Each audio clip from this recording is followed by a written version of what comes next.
Hello, everyone. We are playing DreadLore, a new ttrpg that rewards immersive roleplay. And tonight's game is the Red Writ. The Red Writ. In DreadLore, players use their character traits to gain a bit of control over the fiction. If the task is opposed or particularly difficult, they might have to throw down. Throw down. We are Howl, Drizzle, That's it.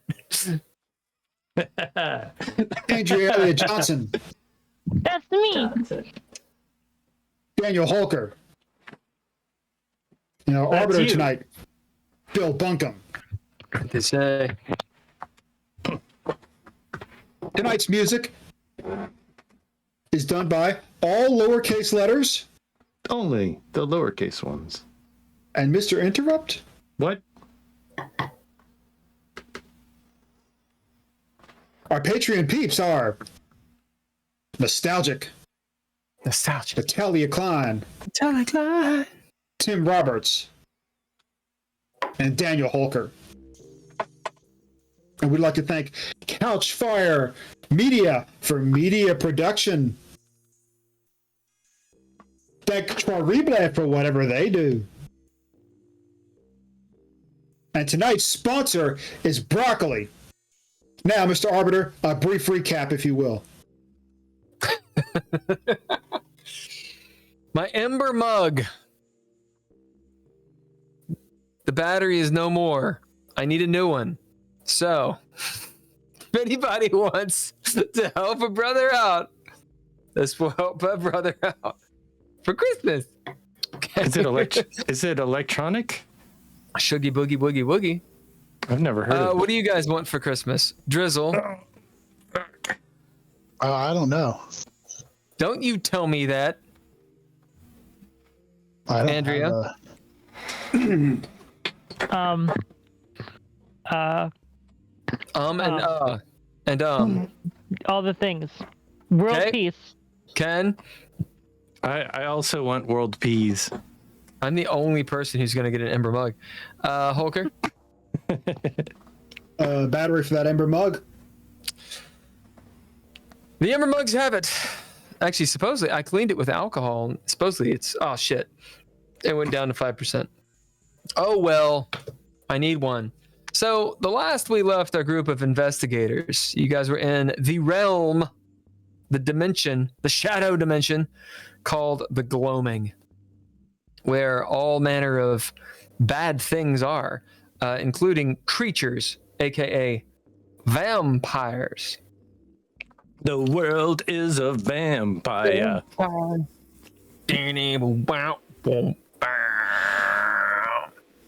So, there's many kinds of these vampires. You guys met what are called the Shakes. And they said something when you all went into this dark forest and found Nord climbing out of the earth, out of this cave that was actually collapsing away from the big bad evil guy, Loretta Levon, who's down in the cave in a place that is not collapsing.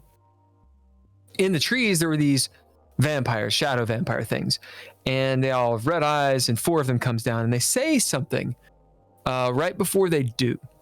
Does anyone remember what they said? something. Or were you about- all too busy spending cunning? Something like stupid heroes or something like that.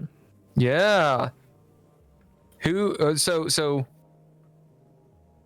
Anything else, Drizzle? No, it was that we were basically stupid heroes because they noticed us Indeed. because we were heroic. Well, and I remember what's his name saying that they were attracted to heroics. Indeed. So you both get tips.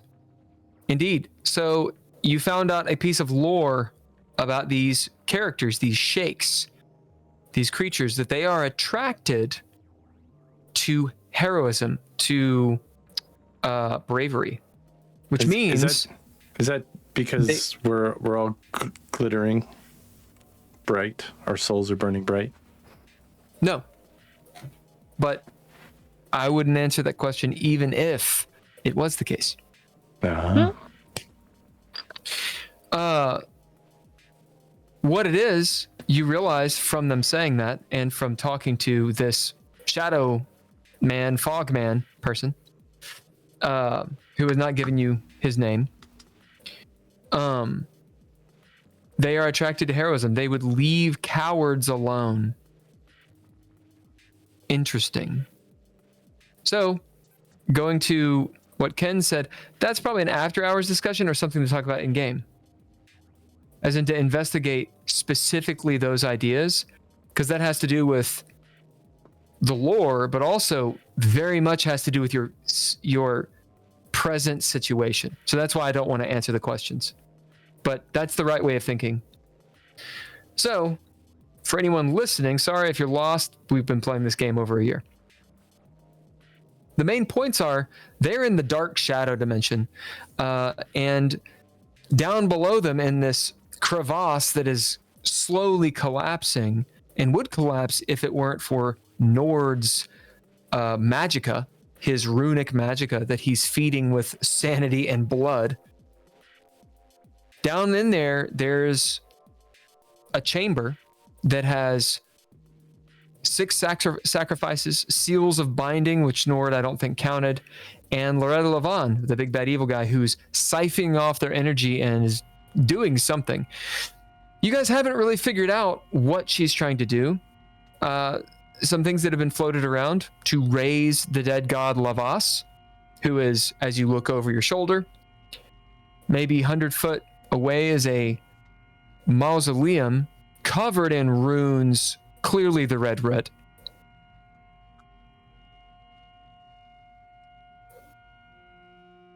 The red Writ. The red Thank Writ. you. Right. As well as these wavy lines, which you've not seen yet. They seem important, though. That mausoleum is sealed. You know that Tony is inside with, if you haven't guessed it, some form of Lavas. So one question is Loretta trying to raise Lavas? Or aka Levi? How does that work? You left Levi, the singer, in the realm of the natural. You drugged her. And although she does seem supernatural, as in her voice can mesmerize people, there's obviously something you're missing there. What was Lady Callie trying to do? Was it the same thing? These are questions. What are the bad guys actually trying to do? You know that these acolytes, they're different than the ones underneath Lady K. They act differently. That hasn't really been investigated, but they've been described a little bit differently. They're definitely still into the carousing and just abject hedonism, and they all seem to be extremely rich. Okay. One of the ways I'm going to say is different. The ones under Lady K, their goals seem to be different, as evidenced by the true acolytes of Lady K became undead. It's true. Now, there was a lot going on, so I don't expect you guys to like piece it all together. But No, I think that's a conversation that I think we could have. Yeah. Yeah. Like, why do So- some people stay dead? Why do others not? So it all ends up with you attacking the Shakes attacking you. Clearly they have some sort of mental telepathy or some sort of power because they knew who Gabriella was. Perhaps they could read Simon's mind. You don't know. Although they could. So that's it. The end.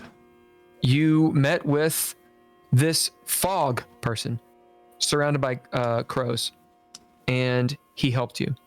He did not give you his name, but he talked to Leah, and he talked about Mariah potentially being something called a hero of the age. Potentially. Leah and this guy, we'll call him Shadow Man at present, made a tentative alliance where he said, look, we are temporary allies yet to be seen. Leah got the sense that the Shadow Man was not impressed with her devoutness to Ereshkigal, but more so that he just wasn't, when it comes to gods, he has a distaste. And when she mentioned that you guys were trying to stop a bunch of people from raising a dead god, he was on board pretty much immediately. And that's where we left you. So, we're in the montage, of course. If you haven't spent your advancements, this is a time that you can do it. If you have any maintenance questions, this is a time you can do it. And the action is on you. I'll put a caveat. Time has passed. Okay? So, since the moments of in the sunken, it wasn't the sunken temple, but in the Gross Point Temple, since you went in there, saw what was going on, and made decisions, and then found yourself in the gloaming, in-game time has passed. So there's moments that stuff has gone down, and you guys have affected things for your own ends in a lot of ways. A lot of ways that are beneficial to you. But I want that point to be there. At this point, what you do, I'm not trying to say you should rush. I'm saying that your decisions will matter. So sometimes it's door A and B, and you can't go through door A if you go through door B. Okay, go. Can we spend advancements to add traits to weapons? Yeah, that's called folding the story. Okay. So you can do it once. So every montage, you can spend as many advancements as you want, but you can't spend it on the same thing. Gotcha, yeah. So you could not add 3 traits to a weapon, but you could add 1. Gotcha. Or you could add 3 traits to 3 different weapons. Okay.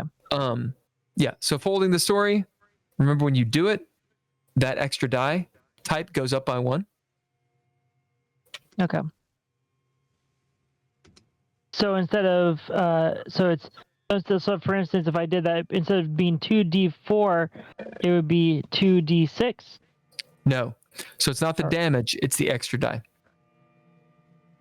So for example, you're talking about a gun, right? The crossbow specifically. Crossbow. Okay, so the crossbow, does it have any traits on it? Not currently. Okay. Ken, would you like to explain?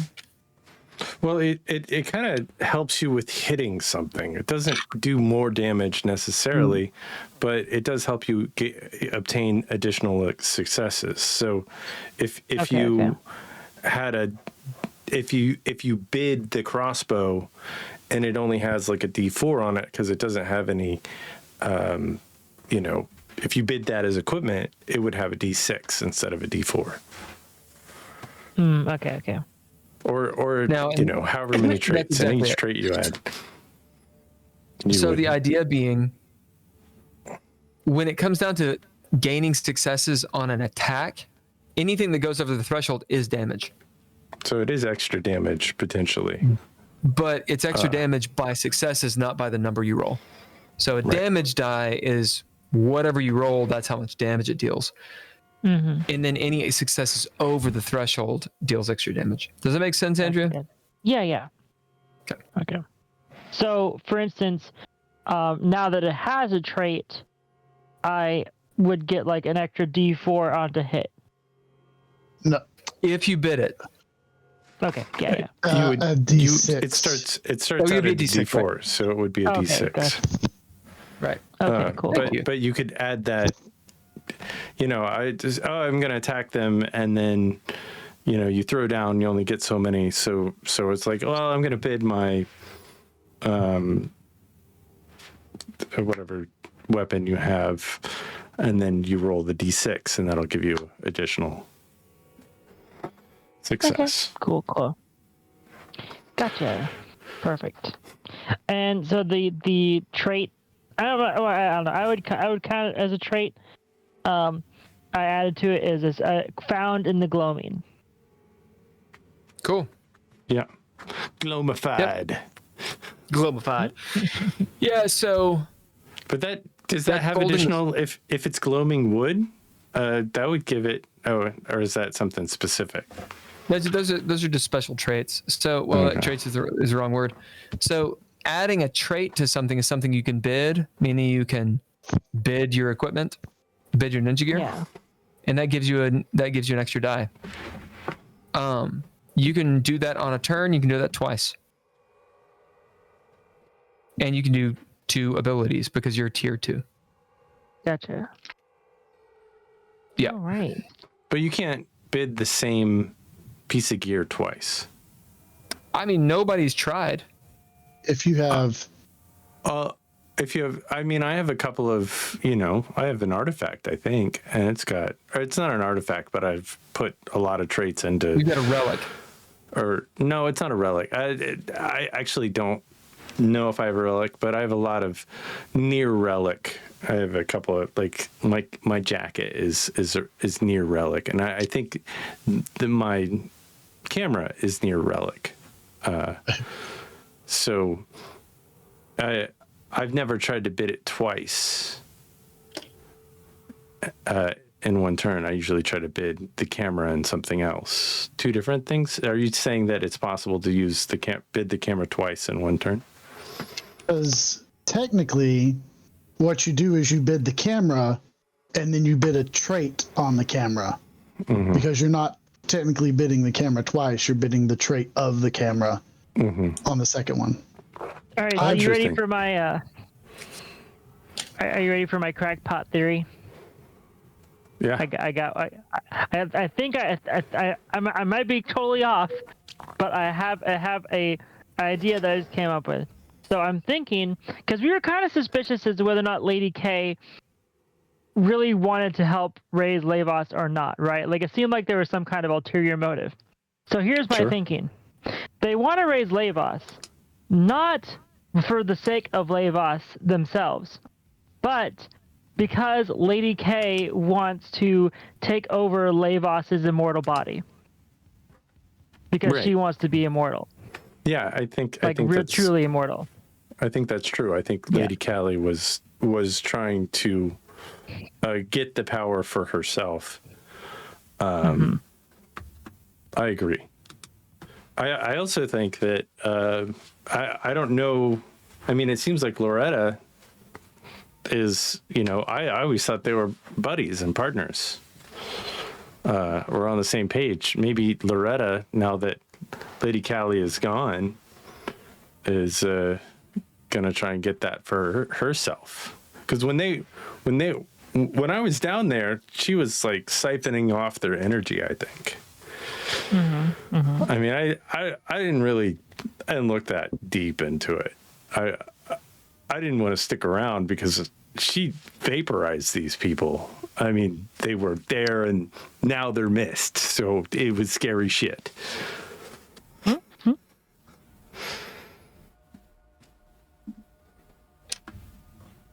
Yosha. But I think we got to figure out how to stop Loretta.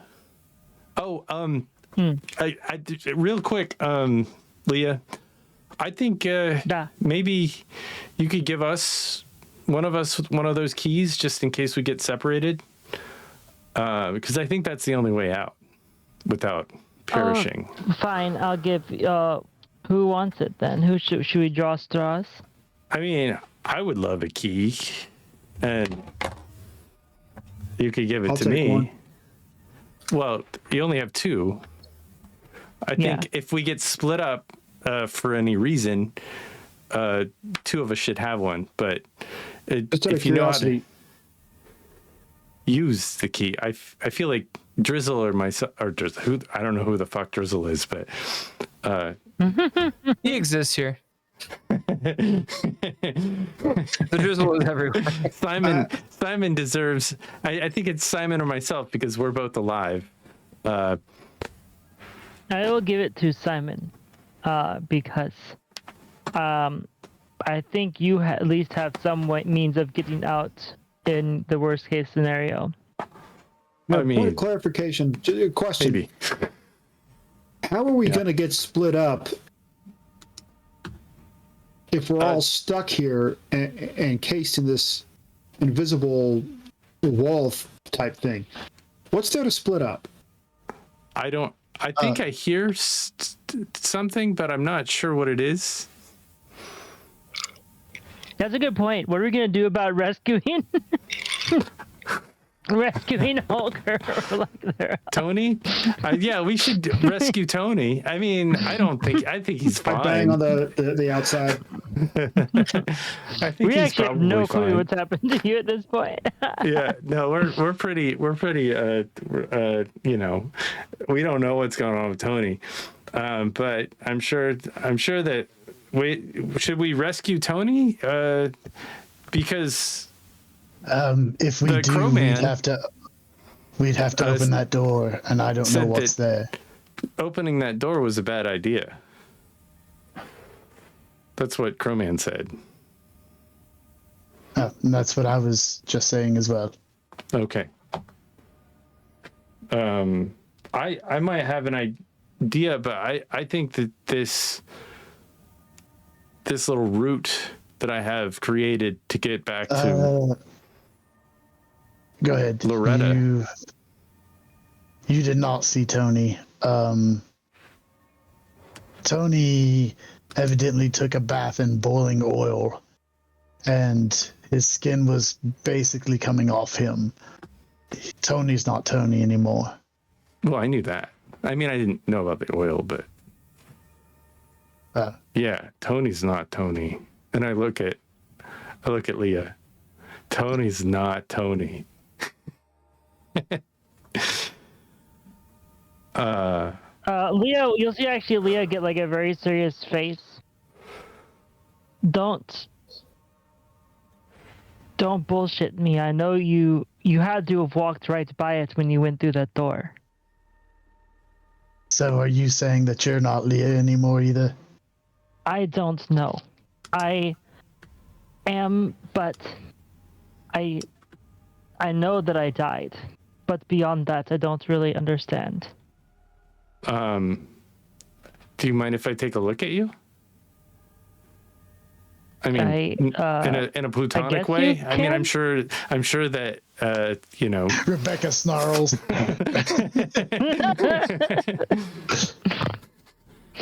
Don't touch my man. Well, no. At this point, she's just mad she wasn't invited. Yeah, right. She's trying to fool around with both of you. It's true.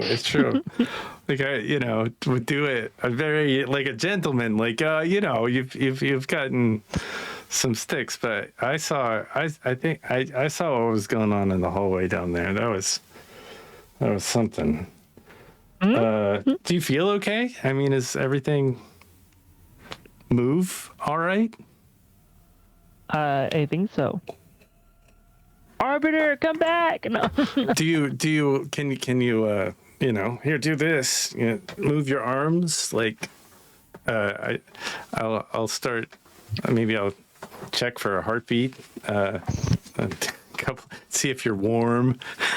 I guess I should wait for that to happen. But yeah, I mean, but Tony had that same. But we saw Tony die, right? I mean, I'm not just hallucinating that, am I? Is that? I mean, I didn't see you in that tree cover. He went down in one area and popped up somewhere different.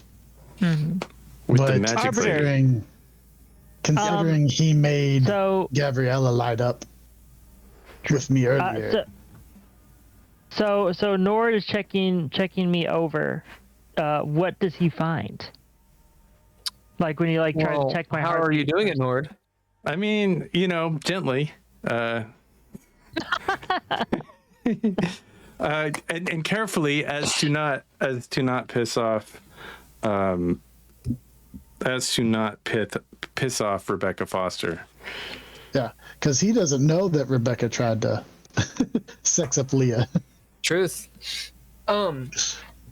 Yeah. If this is the montage, then it's soft role play, meaning that the fiction is by and large up to you all. If you're trying to change things or really discover things that might be hidden from you, then you go into the dread.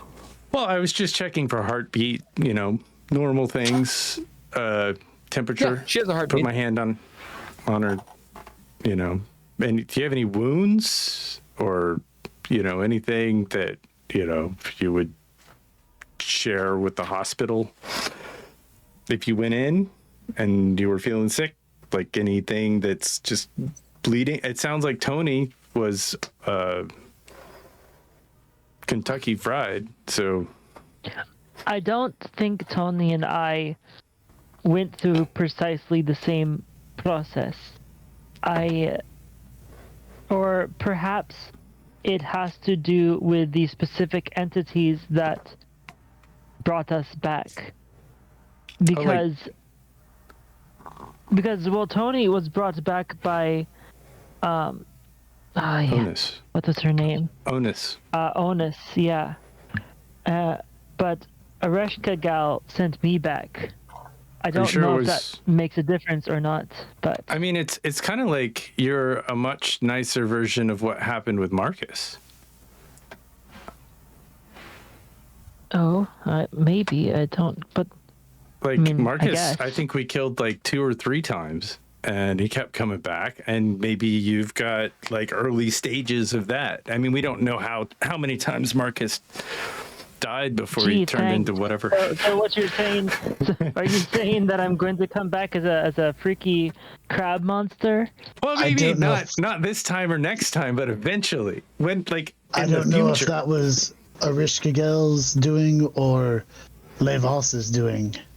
Well, Lady Callie wasn't super happy with him.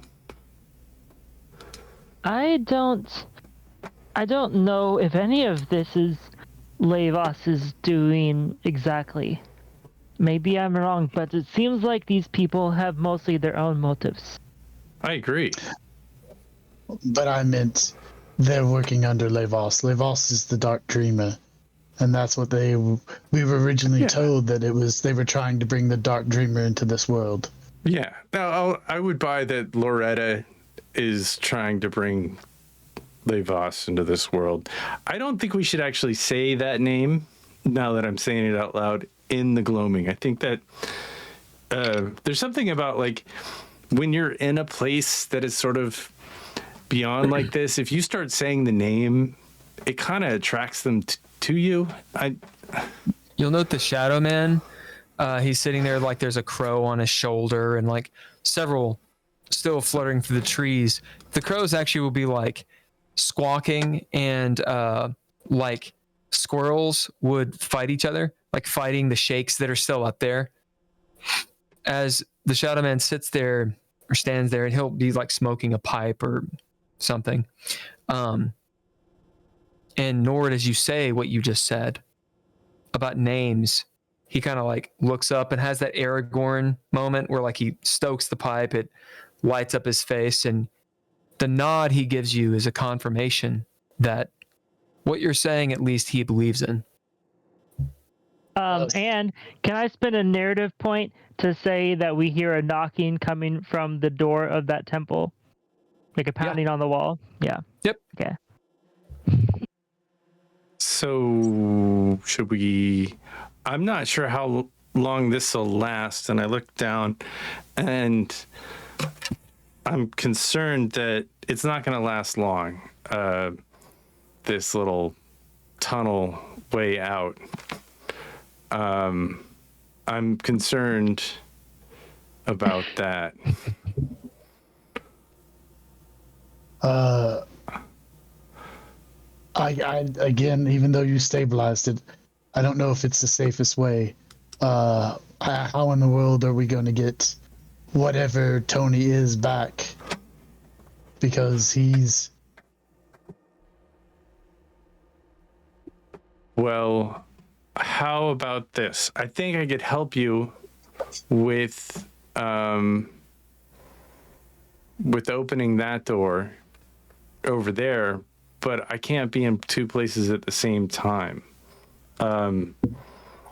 Mr. Crowman, sir, do you know anything about any of this? Can you keep this door open in the ground? Sitting there, actually.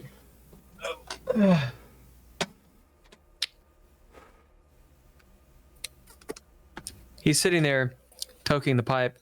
As you suggest that, he looks down. I'm not a mage.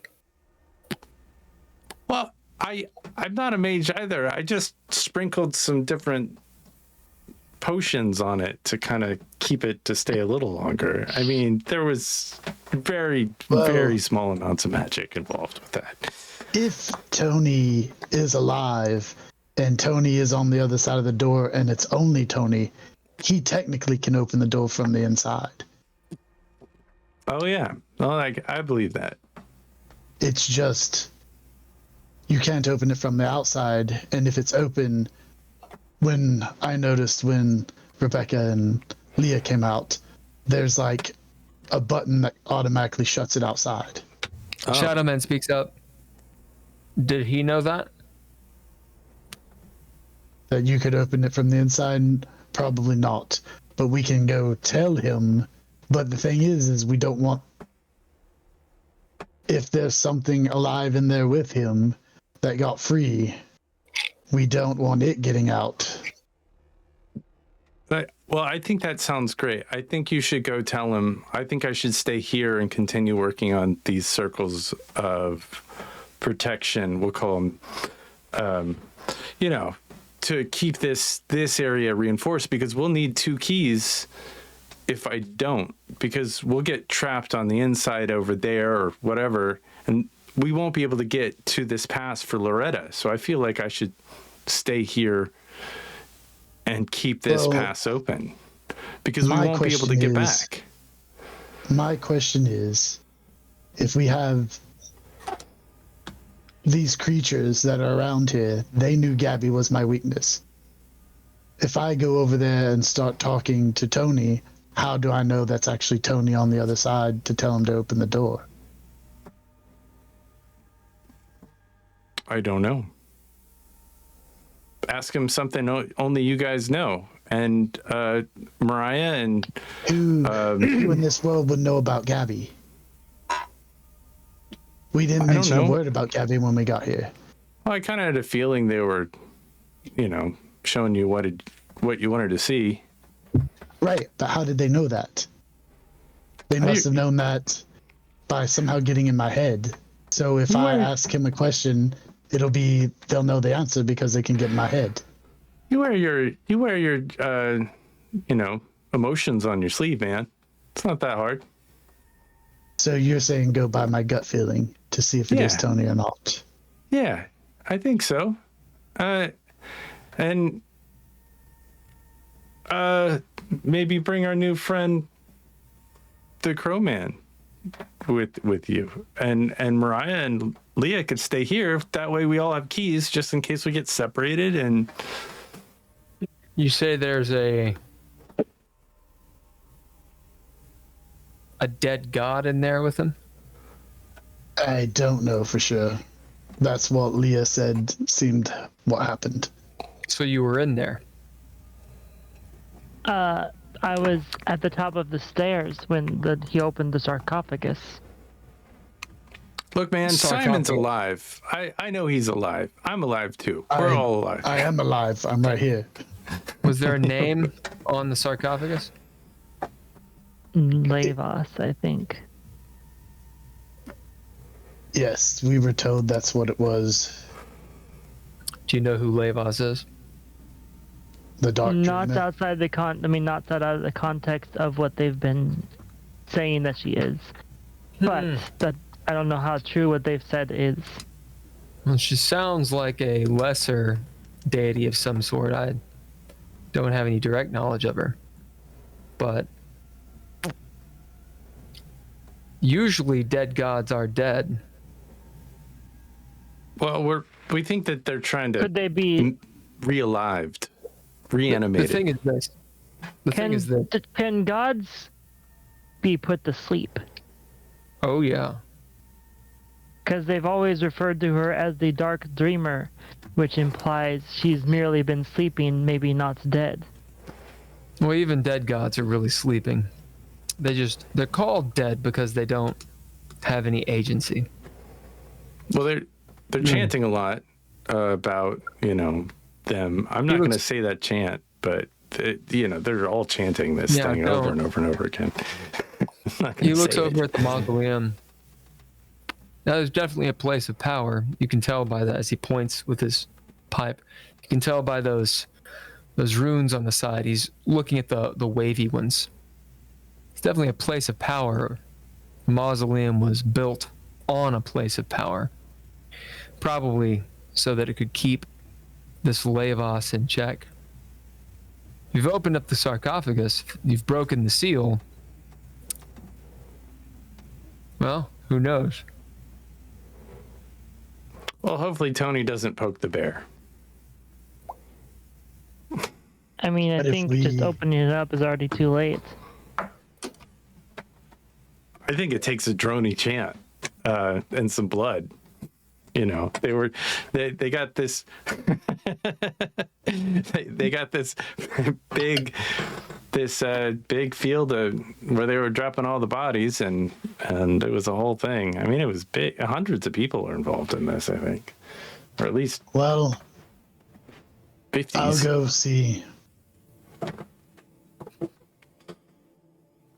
I'll go see. Sir, I know you just said names were important, but we can't just refer to you as Crowman. What would you like to call us?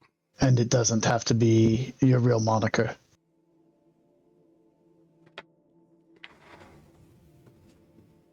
I'm going to find that out real quick. Do you want me to tell you? You can call me Ibo. Oh, shoot. Ibo.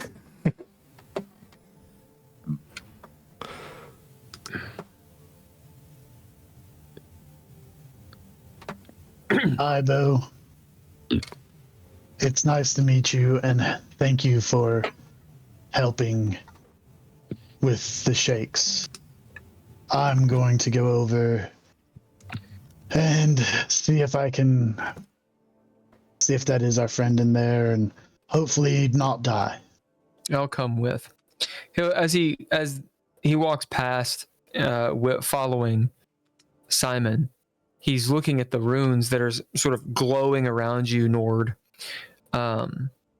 You had made them even more solid, almost like concreted them into the ground. You can tell that the power that was within the runes, as you maintain it, it's pretty solid. It's pretty stable. But if your concentration starts waning, you notice the runes cracking the seals like bad concrete, like duct taping something that's dusty, and it slowly starts peeling away. And you can tell at this point that is due to your lack of control. So it's beyond you at this point to make them permanent. Sure. But as a general guess, if you were to just stop concentrating, it would be a matter of minutes. Guess 5-10 minutes you might have. It's a guess, but it's not like immediate. Like, it doesn't just evaporate.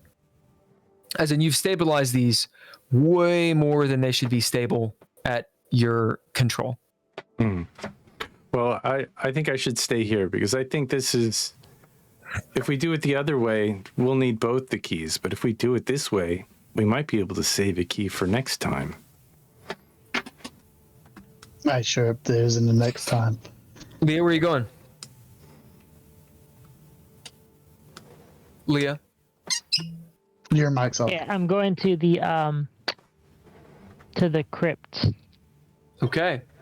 Oh, well, can I have the key just in case, I don't see any of you? You're just going to leave me here by myself? Rebecca can stay with you. Well, yeah, Rebecca and I, but we're both alive here, Leah will kind of roll her eyes and hand him a key. Actually, she'll hand Rebecca a key. You hand the werewolf key.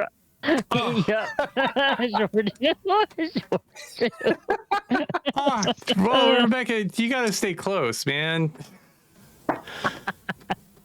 You see her, she kind of noses you. Her nose is cold and a little bit wet. And she kind of noses you and moves back and giggles and just taunts you with the key and like swings it around. You know, and every time I kind of step away, I like a little bit of the ground starts to crumble and I have to go back to it and start drawing more circles. Yep. As you all abandon Nord and you go to the mausoleum. Seeing that the shakes are still in the trees, shaking high up. Oh no.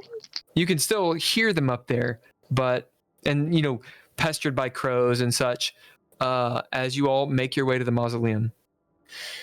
Nord, you're sitting there. You're going to need to drop a trait to maintain your concentration.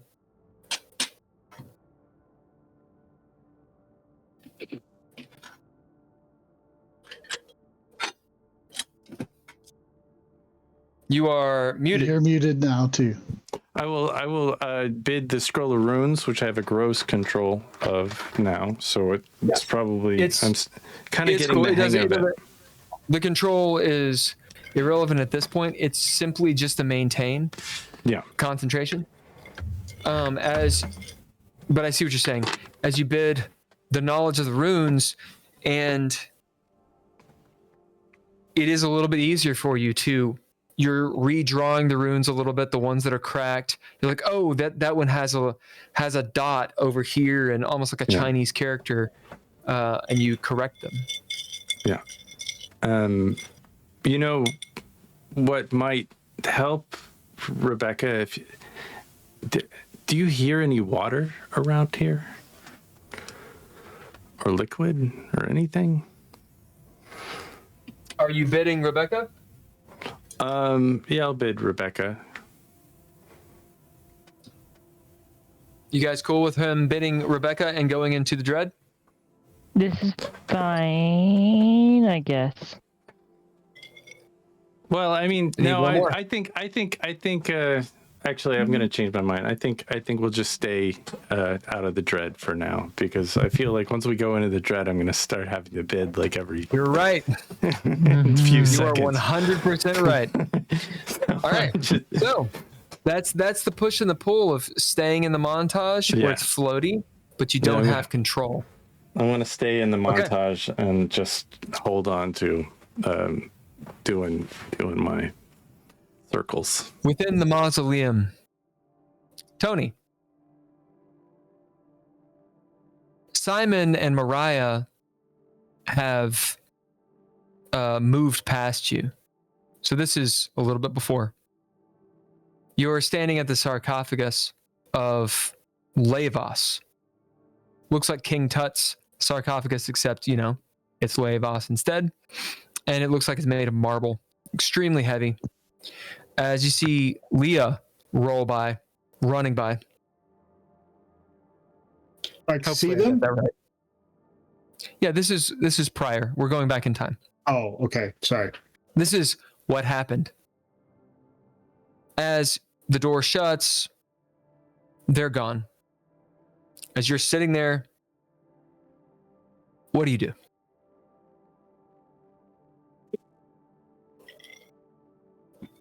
If you were Nord, you'd be like, I go back in the temple.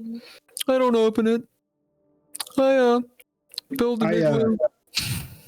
I will open it. You can do that. All right. As you crack the seal, a gas shoots out, opening this can of tuna that's been here for a few millennia.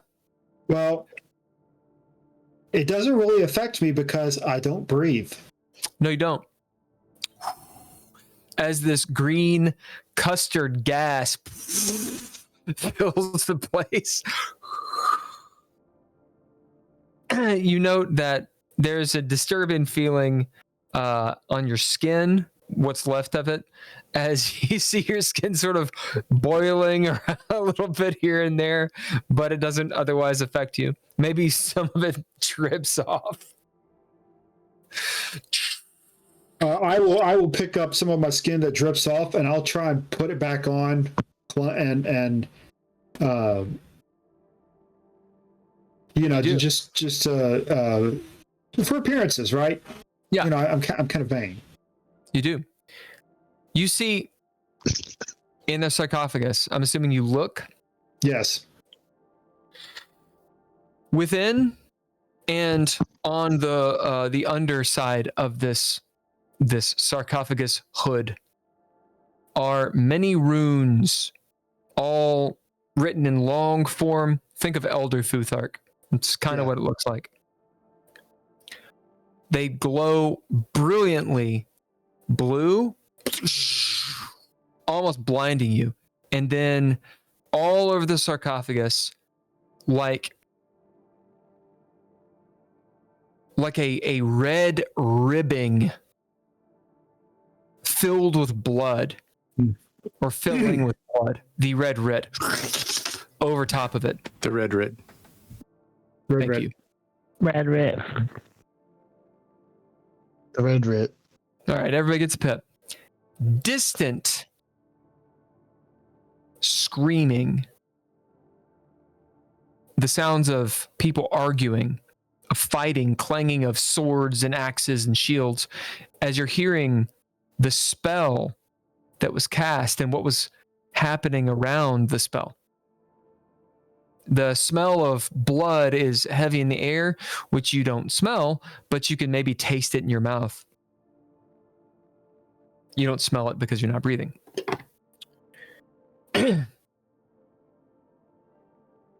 Looking in the sarcophagus, the desiccated corpse of a woman in aristocratic courtly garb and garments, which are ancient and dried and crumpled and all these things. Her nails are Empress Dowager, like Chinese Empress Dowager style, like long and weird and bent. The hair is just boofed all over. Toenails going everywhere. And it's this mummy.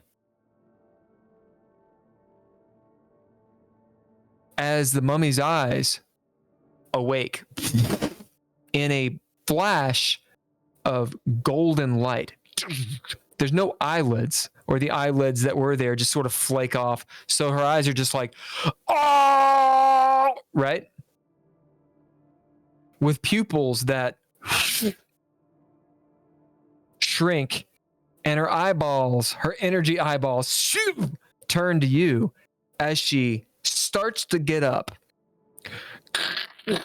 in this insect-like jittery fashion that's a little too fast to be dead.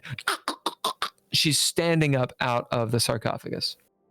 The light and heat that's emanating off of her, you note, is starting to make your clothes smoke and your skin smolder. It's uncomfortable, but it doesn't technically hurt you. Uncomfortable, considering where I was?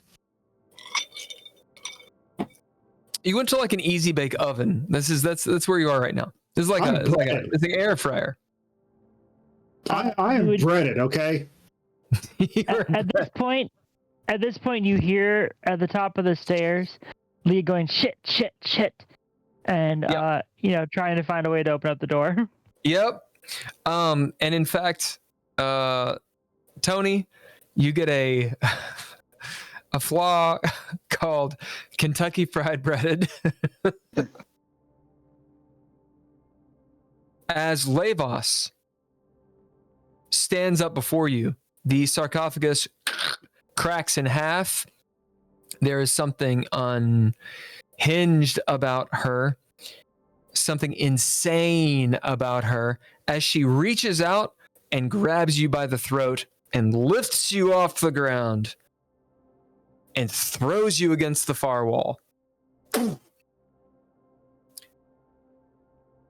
Leah, you see Tony's arm go as he is thrown, bounces off, and lands on the ground. Remember, Tony, you can do cunning and act. As Leah, you run out. Tony, action's on you. Levos is climbing out of her sarcophagus, walking over to you. You see she stumbles as like part of her ankle like cracks in half. I will spend cunning. Yeah. Yeah. And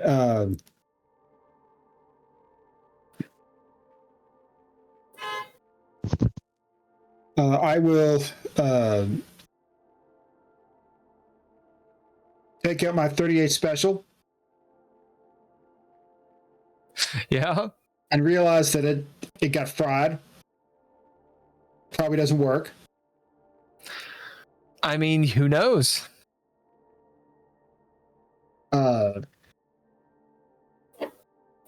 So I will give it a shot. All right. What do you bid? I'm assuming you're not shooting in the air. No, I'm shooting at the mummy. You do note that behind you, where that shimmering shroud was, Yeah. it's still there, but just on the other side, the room then caves in and is somehow held up by this thin shimmering shroud of magic. So there's no way out that way.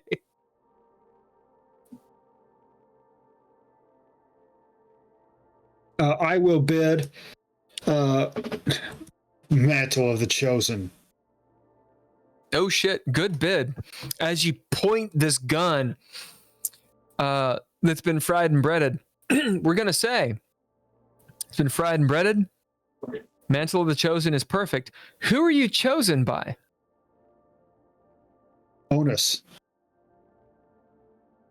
As the gun will work as normal, meaning it does need a chaos die, but it will work. So go ahead and roll that D6. Not a 1. Good. All right, throw down. You are dealing with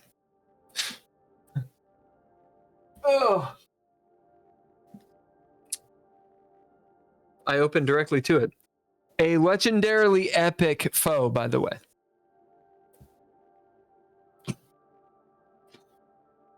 As I reference my own book. 7 damage. Well, how many successes did you get? Oh. Yeah, it's one of those. Keep the 7 damage, but you got to hit her first. Or I should say you have to affect her first.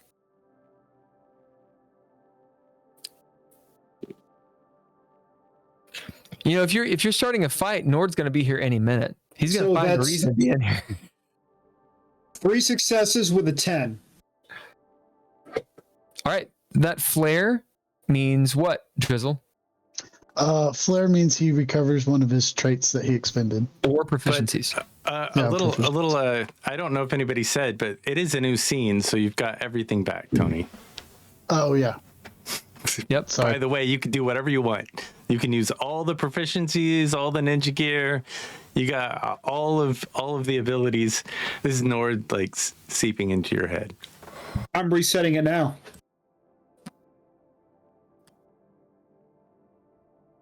Is that how it's going to be? No, good. Good player, good table talk. That's good. Reminding how it works. Okay, so go ahead and throw down. You threw down, you got 3. Are you going to do anything else?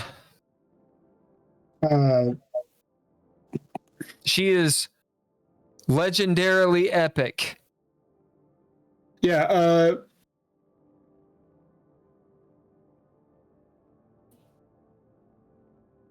I will also bid.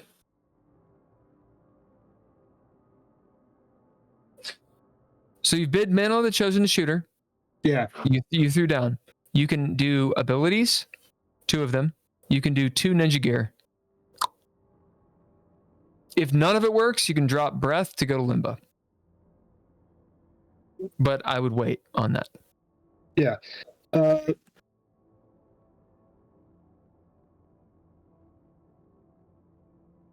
I will bid. I got some batons. I got a baton. Okay. So you're bidding the baton. Yeah. How many traits does it have? It's got none. Okay. So D4. Roll that. Yeah. Nothing. Okay. Remember, you have proficiencies. It's all on you. Yeah, I will use my movement proficiency. So does that add a success? Nope. It re-rolls a die. Oh, dang.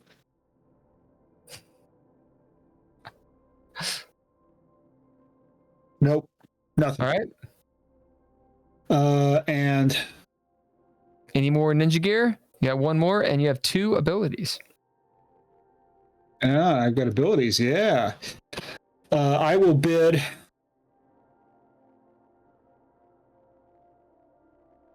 Blended Existence. Okay.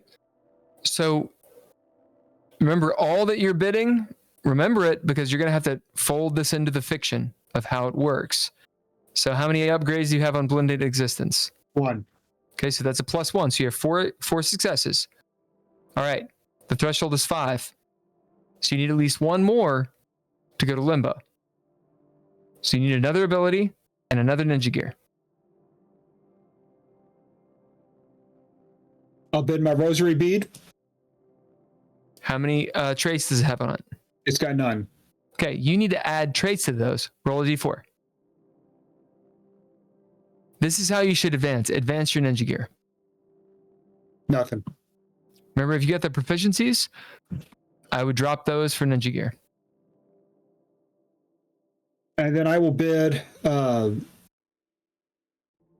Mantle of the Chosen. Okay, you've already bid that. I bid, oh yeah, but I no. You got to bid something else to activate it. Correct. Okay, Vestige of the Godhead. Great.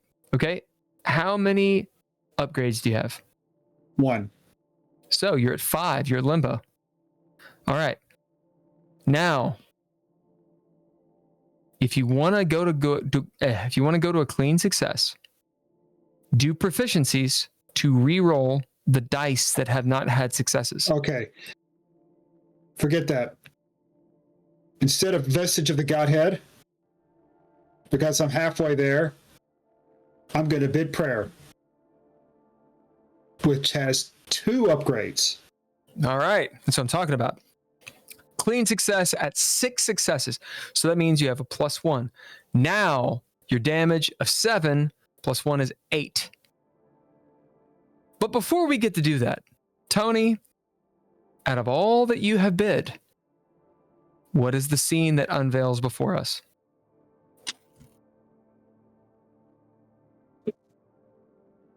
The mummy thing, as you said, works its way out of the sarcophagus, picks me up, throws me against the wall. And Leah goes,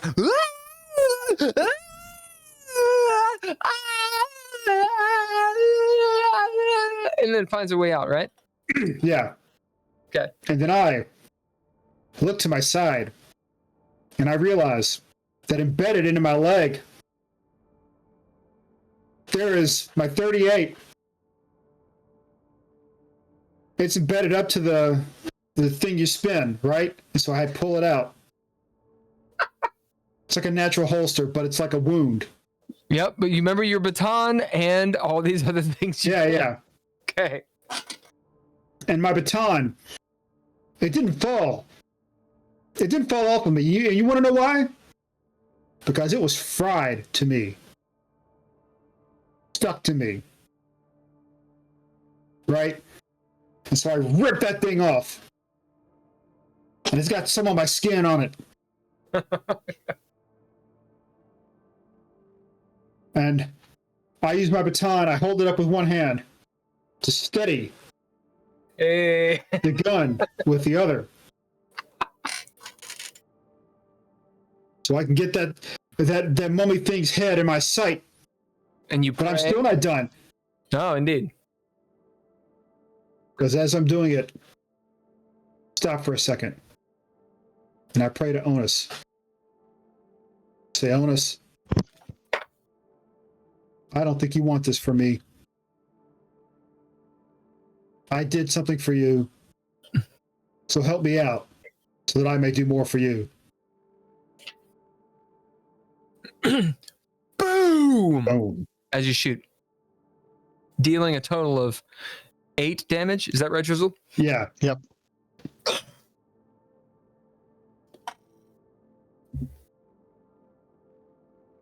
Is this 38 special in any way? In terms of magicka or runes or anything? No. Okay. Boom! As you hit Levos's mummy, it hits her in the jaw, exploding the jaw. As she's walking towards you, she stops for a moment, slowly turns back, her eyes staring at you. It's hard to tell an expression on this graped out face, right? As she turns away, there's a moment of perhaps, I don't know what you feel, Tony. I can't believe she's turning away. Maybe my prayer is answered. Perhaps luck of the draw, who knows? She turns away and you see her like bending down to pick up her mandible. Like she's searching for it. In this moment, since you spent cunning, what are you doing? Because her action is to find her jaw.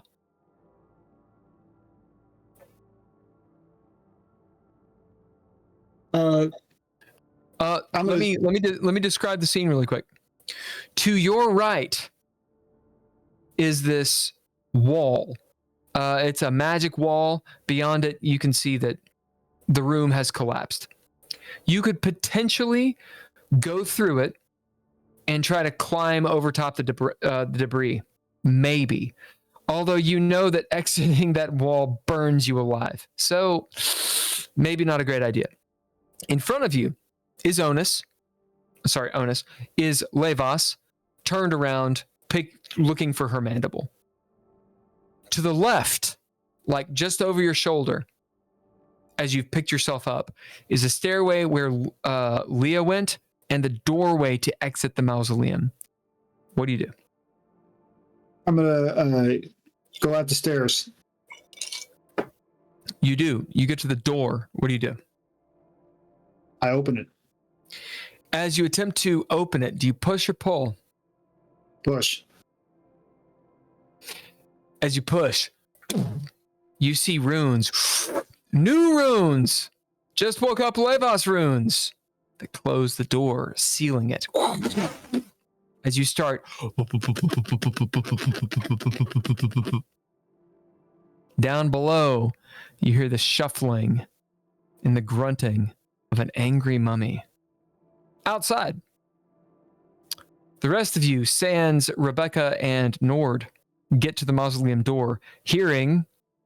Tony, what are you saying? Goddamn runes. Someone open this thing up. Hey, as we walk up, I'll point out and see this right here. This is the pressure plate that automatically shuts the door. I noticed it when you came running out, Leah. You see Ibo look down. Good eye. He kind of like points. You can bid or throw down to know what in the world is behind his scarf and his expression, if you wish. Same thing for you, Leah. Mariah hops over it and goes up to the door, and you see her like do bang against it. Tony, you hear Mariah's voice. Tony, are you in there? Yeah, it's me. Just push the door. You can come out. It lets people out, but it doesn't let them in. I try and push it out. Doesn't work. No, Mariah. It's a pull, not a push. Oh, shit. It's a pull, not a push. I will attempt to pull it open. Okay, question. Is it a pull or a push? It was a pull. It's a pull. I love it. You get a pip as Tony. You pull the door open.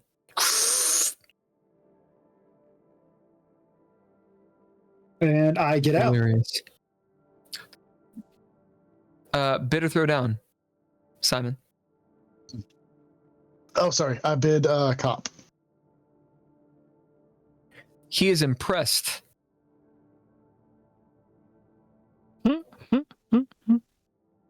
Like the kind of impressed where it's a person who is not easily impressed. Tony. As he kind of gives you it's the kind of impressed where it's like, maybe I won't kill you later. One of those. What's going on in there? Yeah, the door is open. Did you see shadows within the shadows moving around? I step through and close the door. Before you close the door, world action.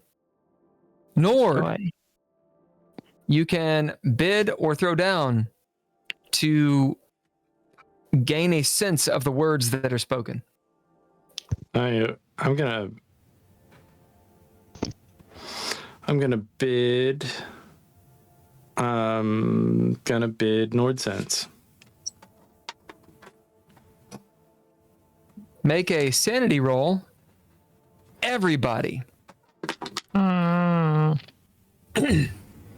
As you hear fell words from the deep.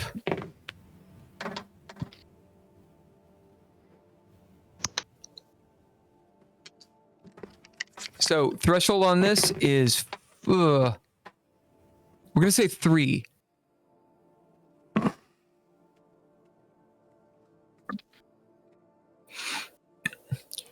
Restu malthermitai are the words. Nord, since you bid. Restu means remain. Malthermitai means open. Thermi meaning to firm, to close. Malfirm meaning not closed. Open. Remain open. As you hear this word, all the runes alight. You see some of the red writ burst off. Thank you. As the wavy lines almost move around the mausoleum, and the door will not budge, Tony, as it looks like it, or it feels like it's a part of the floor. What'd you all get on your sanity rolls? 5. Nice. Narrative point. Describe it, Simon. I start to hear the words, and I'm just like, I do like the Detective Tinnitus from too many gunshots, and I'm like, can't make it out. Leah, the rest of you. 3. Okay, that's Limbo. Leah, describe what this is. How is she not going insane? Leah notices that she doesn't understand the words, she kind of gets a feel for their meaning and kind of has like an oh shit moment, particularly when she realizes that the door is not closing like it normally should. So And what does that she's look less like? focused. To all So of them.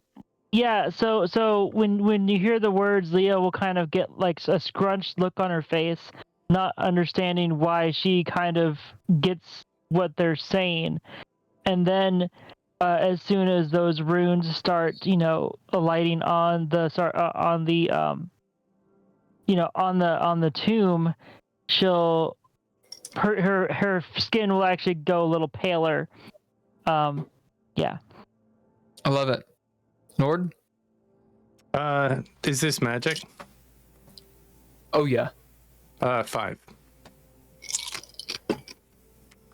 So, narrative point? So, describe it. I hear the words and I pee a little because it's scary. And I Do you look wanna know at what they are? Rebecca.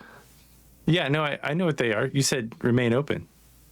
Do you want to know what scroll they are, though? I presume it's Scrolls Ooh. of Void. Or Biomancy. One of the two. Nope. It's then it must be like, what is it? Earth and Aegis. What is it? Aegis and Aegis? Or it could be. You're I just don't know what naming they all are. the scrolls, Yeah, which I appreciate. I do appreciate it. Nord, you want to know or not? I do want to know. I would like to know what they are. Okay, you have got a narrative point. You can know I would if you like want to to use the narrative point for that.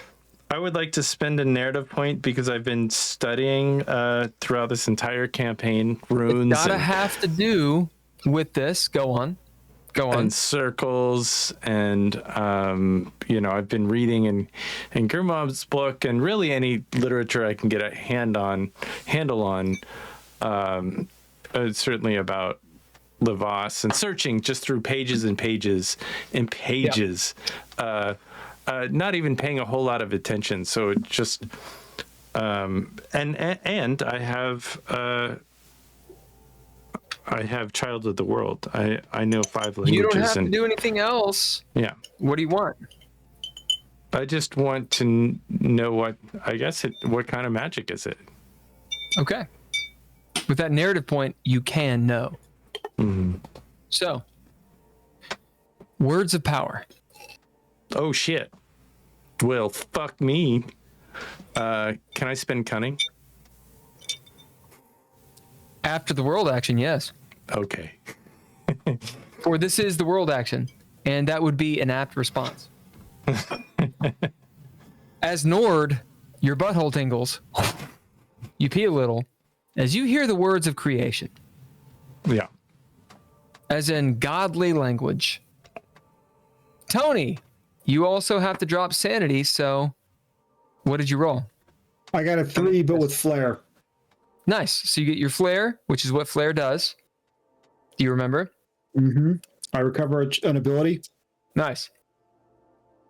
Well, you recover a trait or a proficiency. It's up to you. Oh. Any trait you've spent, any proficiency you've spent. You choose one. Going to limbo. Tony, describe how you deal with hearing the words of God.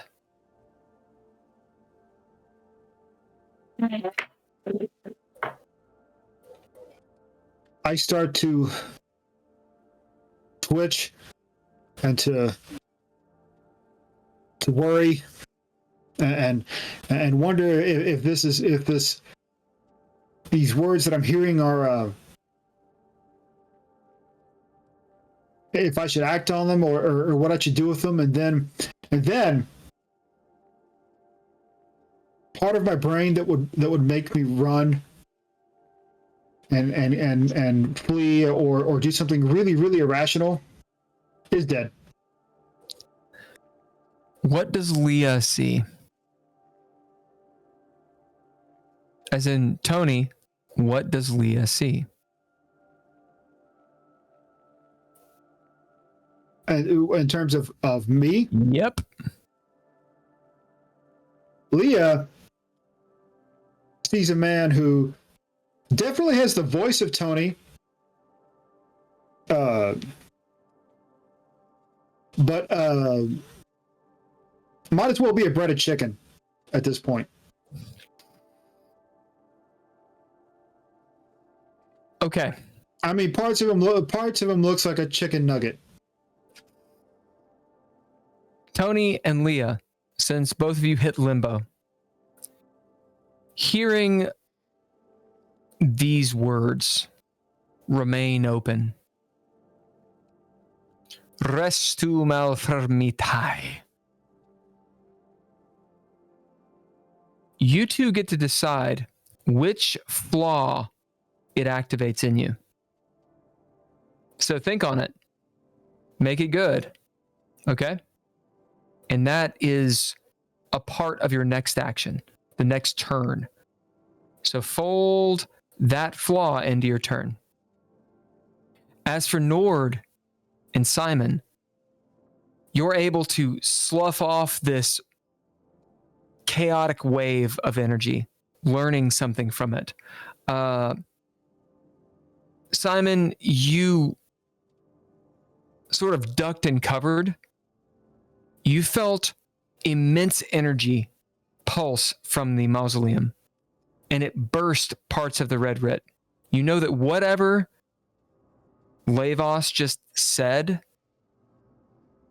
effectively was against the seals that bound Red writ. the mausoleum. Thank you. So you didn't hear the words, but you know that it was definitely against it because you're standing right there. Okay. She's going. Okay. Cunning. Yep. Anyone who's spinning cunning, do it. Can I spend cunning for Rebecca? And can I bid Rebecca? Yes, you can bid Rebecca to activate her, and you can drop cunning to make her go now if you wish. Yeah, I would like. Anyone I would can do like to that. do that. Yeah. So you guys can share those resources if you wish. In fact, on this moment, table talk, go and do it. What are you all doing? Figure it out as players, and or better yet, characters. Go. So talk to each other.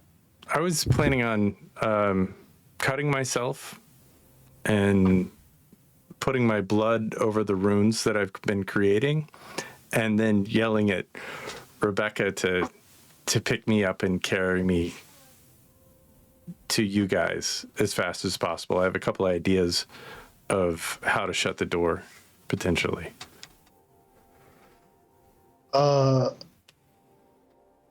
Simon, this is probably a wasted cunning, but Simon's going to try and step on the pad and see if the mechanics of the door will still work. Smart. Because I mean, it's the magic against the runes, but that's his first thought. I mean, if I may change it, or it may be the next thing would be to run and go down the hole.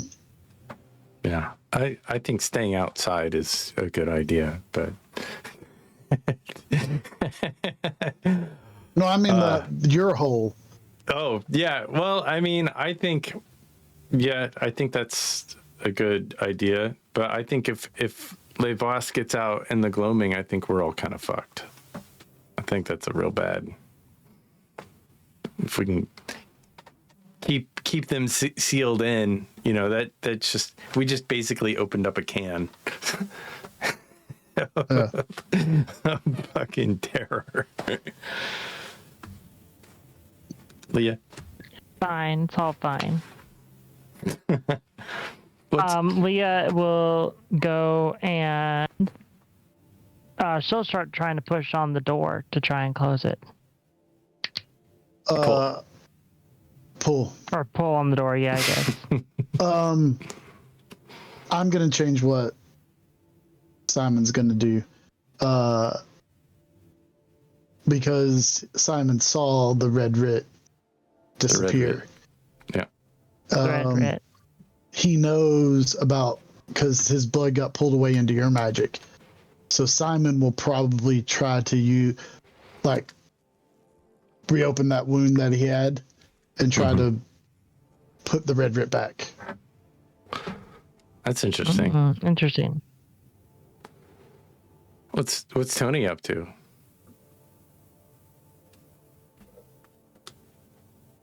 One of my flaws is going to go off.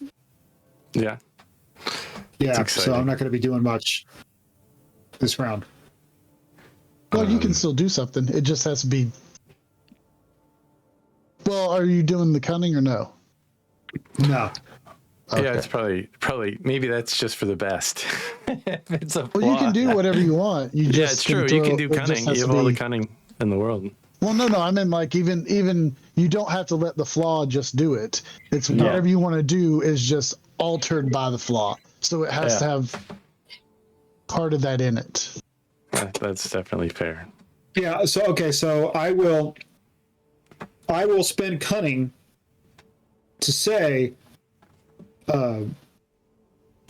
there is a giant jawless mummy in there. It's really angry, probably gonna come looking for me. And since my flaw is vertigo, I'm saying this as I'm trying to stand up but not really succeeding.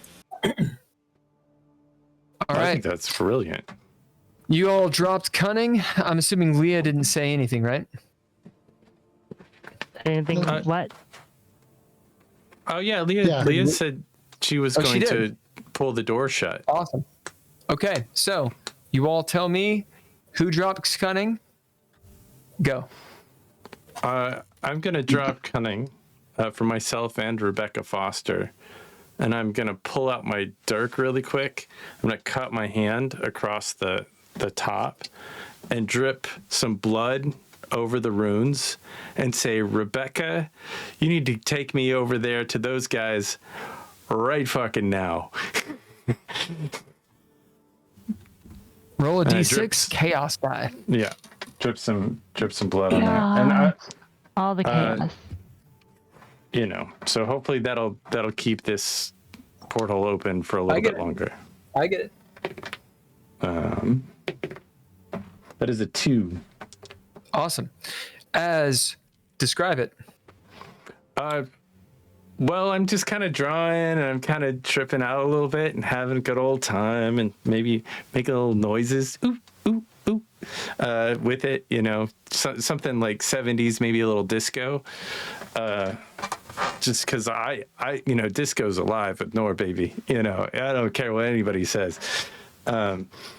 And then I hear this remain open and it's words of power and it's something that, Nord wants desperately to have, but knows that is probably a bad idea on every level through his core because it's unfettered power. And he's like, oh, fuck, we need to go. Do I need to bid to see if what my No. what? Why would you? Okay, I don't know. You already bid, yeah? Yeah, To do the action for the blood, right? yeah. What did you But bid for that? I didn't throw. I bid my dirk. Oh, you bid your dirk. Yeah, perfectly fine. All right. So as that happens, she picks you up and carries you. All right, keep on going on the cutting. So I am going to bid rigid, and upon seeing the red Writ just disappear, The red Writ. and remembering The red that when the shake attacked me earlier and the blood flew over into Nord's magic, I reach up to that cut and I start to open it again, and then I use the blood to try to rewrite the red Writ that I saw disappear on the thing. The red Writ. So what do they see that can see it? That's what they see me. I want you to choose one of them that's around and tell them what they see Okay, as So they're doing tell whatever me- they're doing. what you see Simon think about it, and he starts to aggravate the wound that the shake gave him. I don't think we said where it was, but he aggravates it till it starts to bleed again, and then he proceeds to start writing the stuff you've seen before, from what he can remember, back on the pillars. The best that he can, to the best of his ability, thinking it may do something.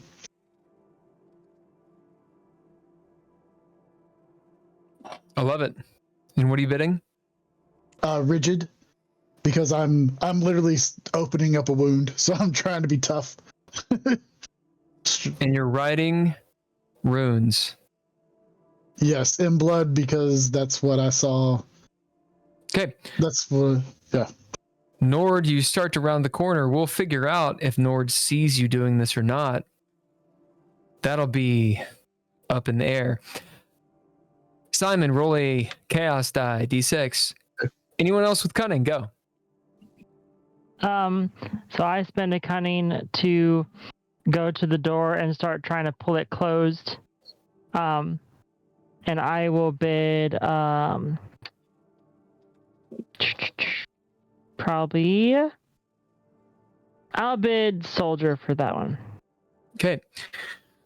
Leah rolling up to the door, putting your foot on the wall, trying to wrench it closed. You see coming up the stair the horror of Levos. Of Levos's immortality moving up, hair just decrepit, fallen off in patches as it moves in shambling corpse, mummified steps. Lidless golden eyes staring out, glowing, a heat radiating off, burning your skin, not dealing damage yet. The door will not budge. It is a part of the mausoleum. How do you break it free if you even possibly can? Leah, as soon as she notices that, she's pulling with all she can and the door's not moving, she actually decides to change tact, and starts fumbling, like as she's watching this, this mummified corpse walking up the stairs. She actually starts fumbling on her belt and grabs one of her grenades. Yep, you have the grenade. Yep, and pulls the pin, and tosses it, sort of rolls it down the stairs towards Levos, and and rounds the corner of the door frame. Okay, we'll find out what happens here in a second.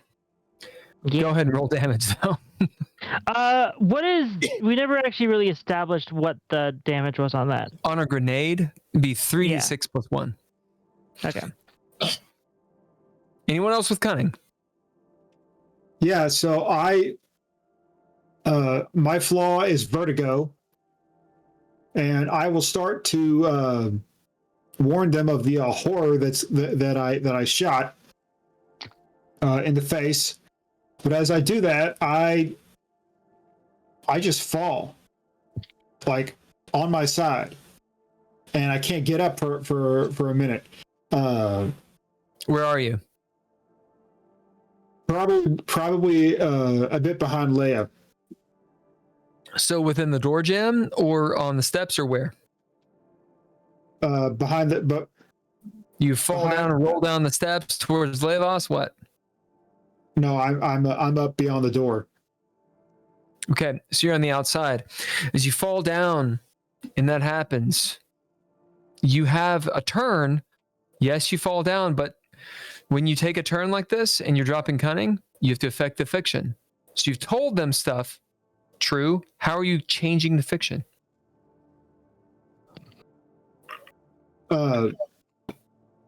Just falling on my ass. Okay. If that is a meaningful action, then it requires cunning, which you have already spent. Meaningful meaning if you had done it or had not done it, it changes the situation. For example, I lit the house on fire versus I did not commit arson. So, He's been how does cunning. Tony falling on his ass? I know he did. How does Tony falling his ass change the fiction? Or what does he do to do that? You can incorporate the other players too. Play with each other. Go. It's your time. It's your agency. What's going on?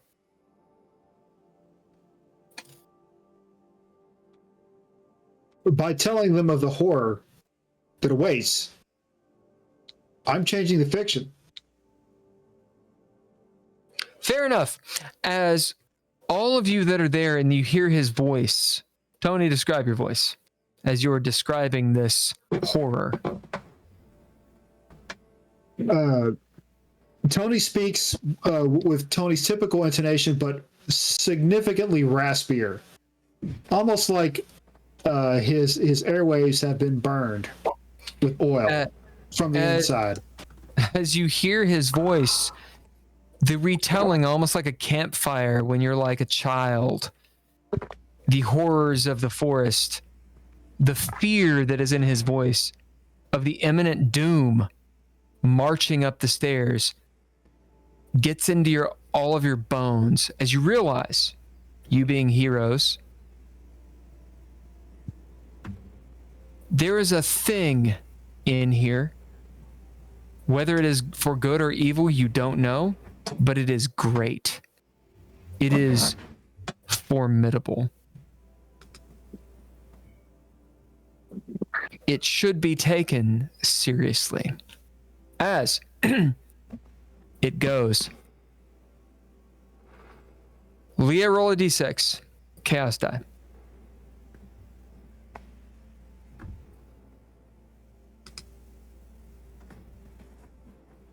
Four. Boom! There's an explosion. Gets a +1 damage. What'd you roll total? 10. As the mausoleum shakes a little bit, the runes flare. Nord, you're rushed around with Rebecca.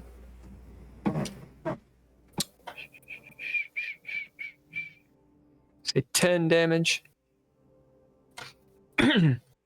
There is an agitated moan from inside. And like I don't know how to describe it. The grunting of like an angry cat. And but like low and in the earth.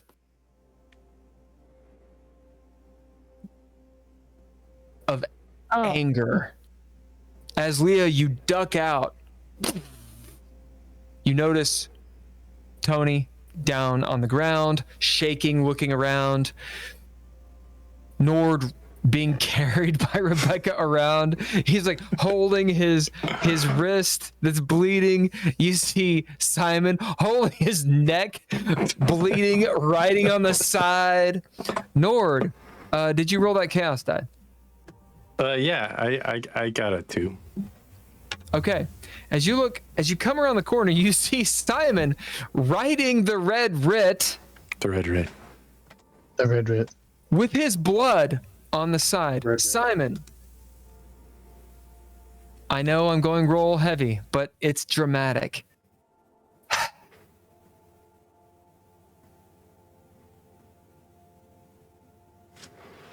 My chaos die was a 3. It was a 3. Mhm.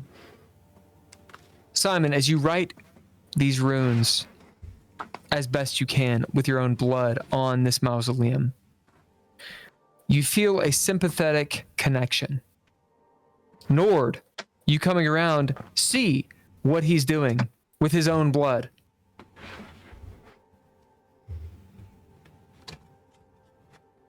You know, Nord, he is not bound to this thing, but there is power in what he's doing. Sure. Simon, what are you trying to do here? I am replacing the runes that disappeared when it spoke its words to keep the door open. So I think that if I replace them, it will let the door shut. Simon, how is it that you know you can't do this? Or how is it that Simon is able to do this with your bid? And remember, Nord is there so you guys can play off each other. As Nord is coming up, I'm literally going, I don't know if this is what I'm supposed to do. These were here and they disappeared, and I'm trying to put them back. I see. I think I can help. Super smart there, buddy. It looks like this is what, and I know my blood helped in your thing earlier. Yeah, bless your heart. I mean, yeah, totally. That's really good. You know, keep doing that. Quit telling me good boy, and let me know if I'm doing it correct or not. Well, you just need a little. You just need a little boop. Just a little more. Just a little nudge. I mean, I think we can use this. We can use it. And quit talking and let's get this done. I don't know how to do it any other way than bidding. The antagonists go. I love this. Good. Both of you get narrative points. I'm gonna say. Remember, that, you can only have 5. Yeah. I only have 3. I'll have to use some. Or 4 now. I'm gonna say that it's been a narrative point that I look at Simon and I'm like, well, he's doing a pretty good job. He's clearly paying attention. Okay. That allows Simon, in the event you want, you could take a scroll or up your magicka, or whatever Nord is benefiting you. Well, it's kind of knowledge, whatever circle of protection. It's similar to what Gabby had. You know, yeah. It's like we've experienced this over and over again. Yeah, circle of runes. Scroll of runes. Technically a ninja it is gear, it's an amount. It's an ability. It's an ability. Okay. So it'd be scroll of runes, and it would be the idea. You need to do it with an advancement. Mm-hmm. So the idea of you now have the ability to in game start learning about magicka. Yeah. But I mean, you sacrificed, yourself. You've got intent. You set your intention, and you believe it. And I think that's the very basic. The antagonist turn. So far, or Simon's come so far. Levos makes it to the top of the stair. Part of her ribs and such blown out by the grenade. She gets to the top, stands at the doorway where Leah has dropped over, has, moved around the door jamb, and Tony is on the ground.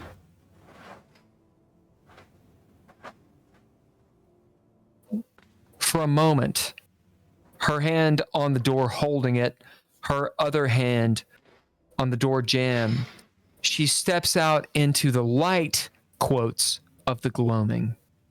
Looking out for a moment, all of you who are looking, I'm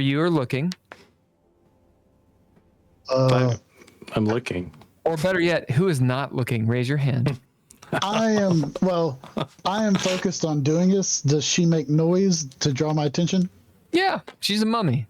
Well, I think you're probably focusing. I'm going to say this for Simon.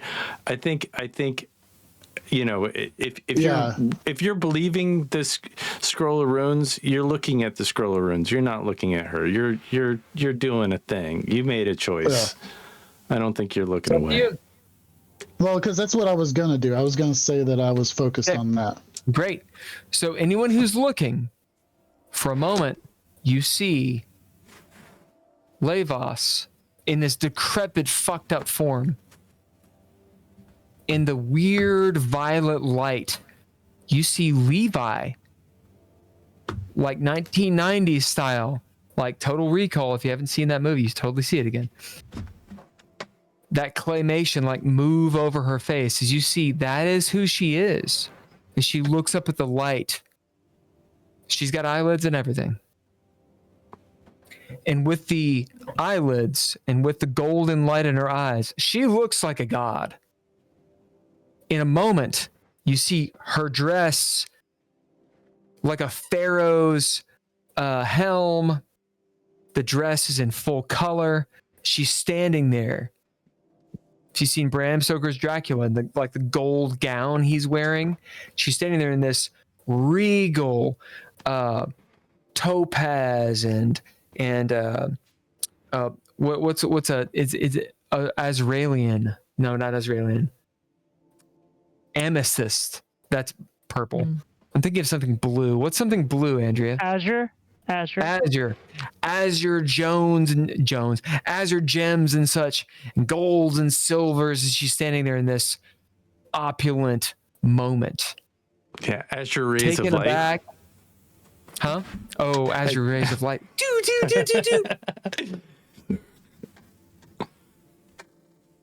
Ibo. Oh, fuck.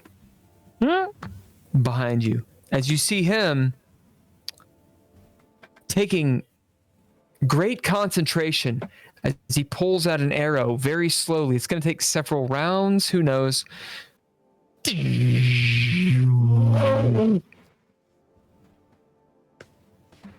This arrow glowing white, brilliantly, so much that it's hard to look at, like the sun.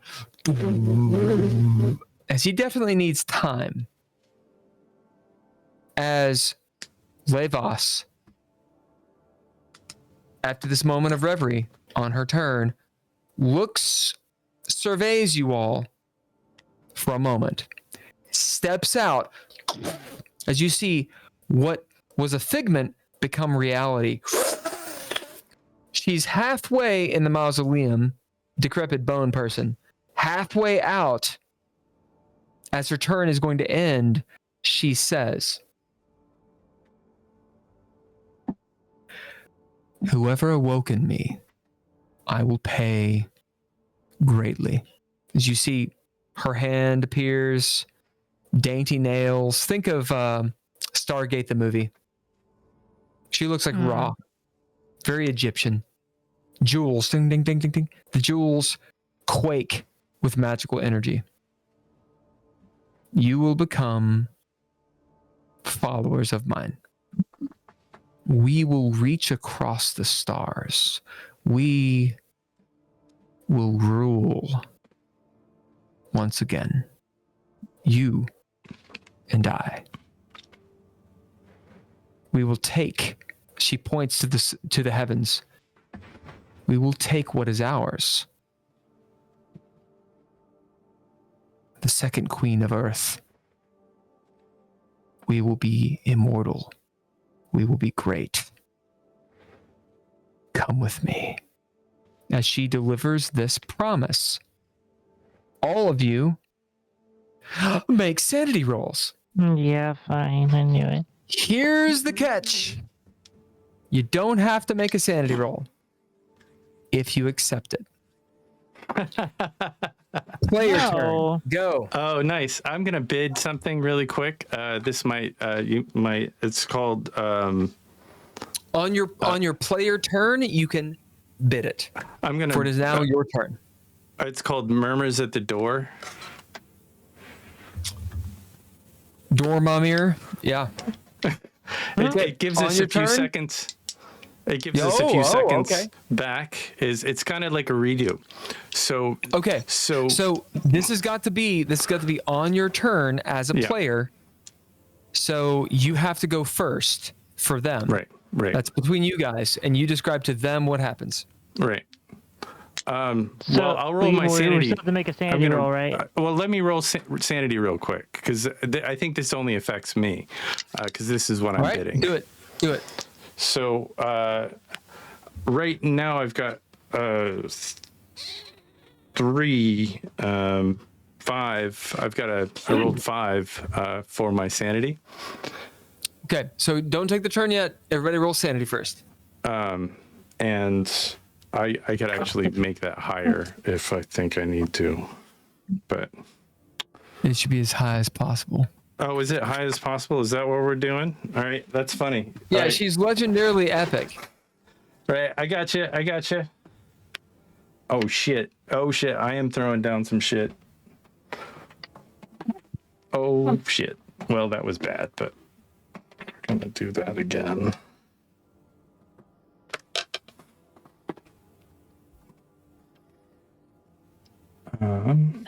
Is 6 successes enough? Well, I mean, Should be as high as possible. are you sure that Thanks. you? Jeez. I feel like I you see should how let it me is. go You're just first, trying to- because if you guys won't have to spend any resources if you let me do the thing I'm trying to do. No, that's his game. He's trying to resource farm us. Yeah, so I mean, I don't recommend spending any resources. I'm gonna. You all know what the threshold does. So Yeah. We do.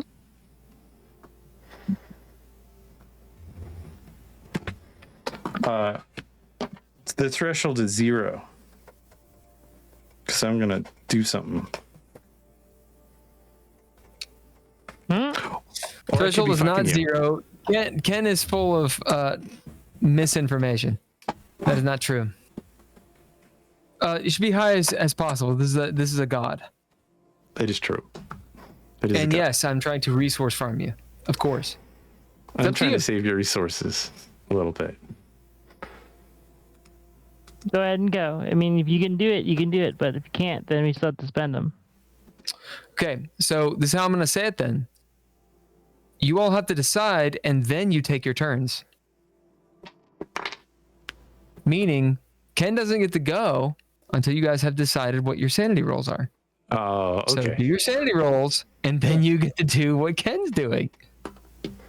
Players, I've been doing this a long time, motherfuckers. Don't you loophole me? My sanity roll is 10, so there you go. Mine's Really? 8. Yeah, I'm bidding 4 of my abilities. You can only do 2 abilities Damn it! because you're tier 2. Fine.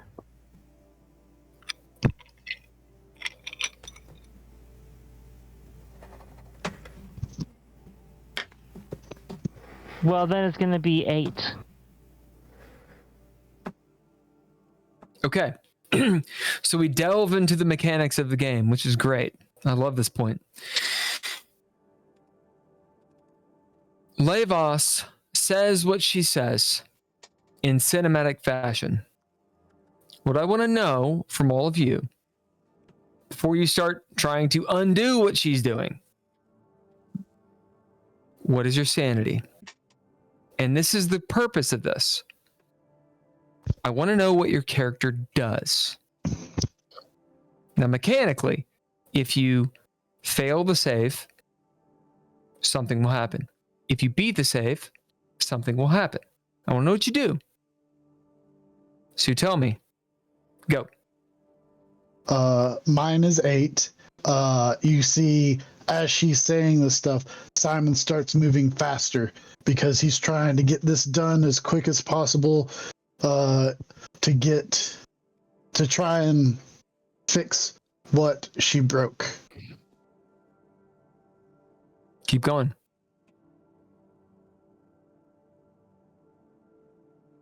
So we're switching to the next person? Okay.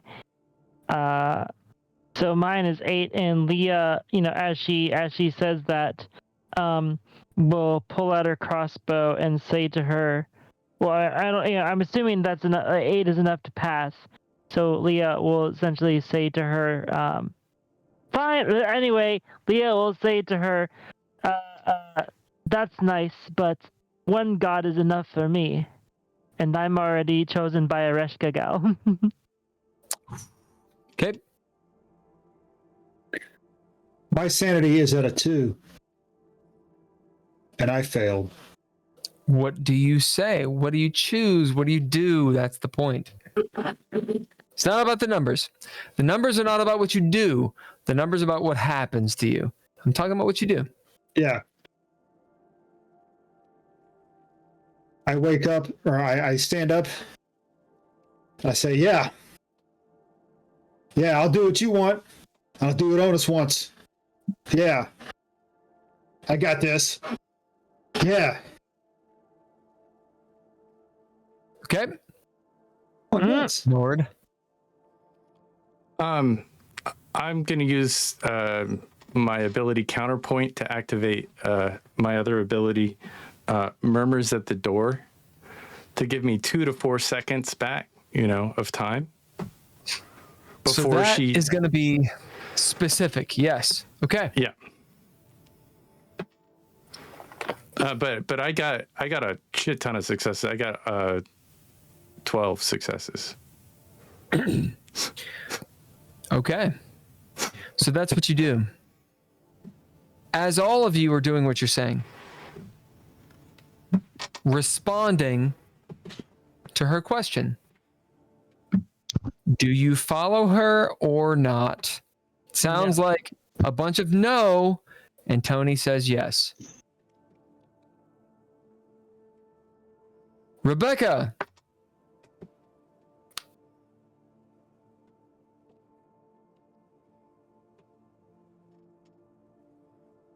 D12. Who's going to roll it?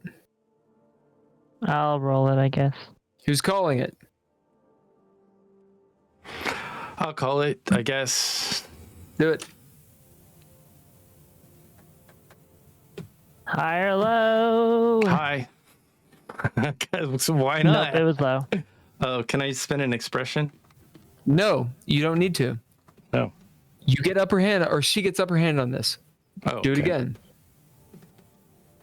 So does he have to call it again? Yep. High, because I'm high. You're right this time. Yep. As Rebecca, holding you, Nord, says, fuck that bitch. Okay. Mariah. Fuck. Mariah doesn't roll. She just rejects it. All right. Nord, as you see time move forward, you see almost like a time lapse of video in front of you, and you realize you cannot affect it. You move backwards in time, or perhaps you're seeing forward in time. You don't know. Mystically, this is prescience. What are your mental stats right now? My mental, Yep. I have. I know it comes with a detriment. I know. My mind is a 5, And your wits. and my wits is a 4. Okay. After this, they go down 1. Okay. Both of them. Right. As this moment of prescience, what are you doing?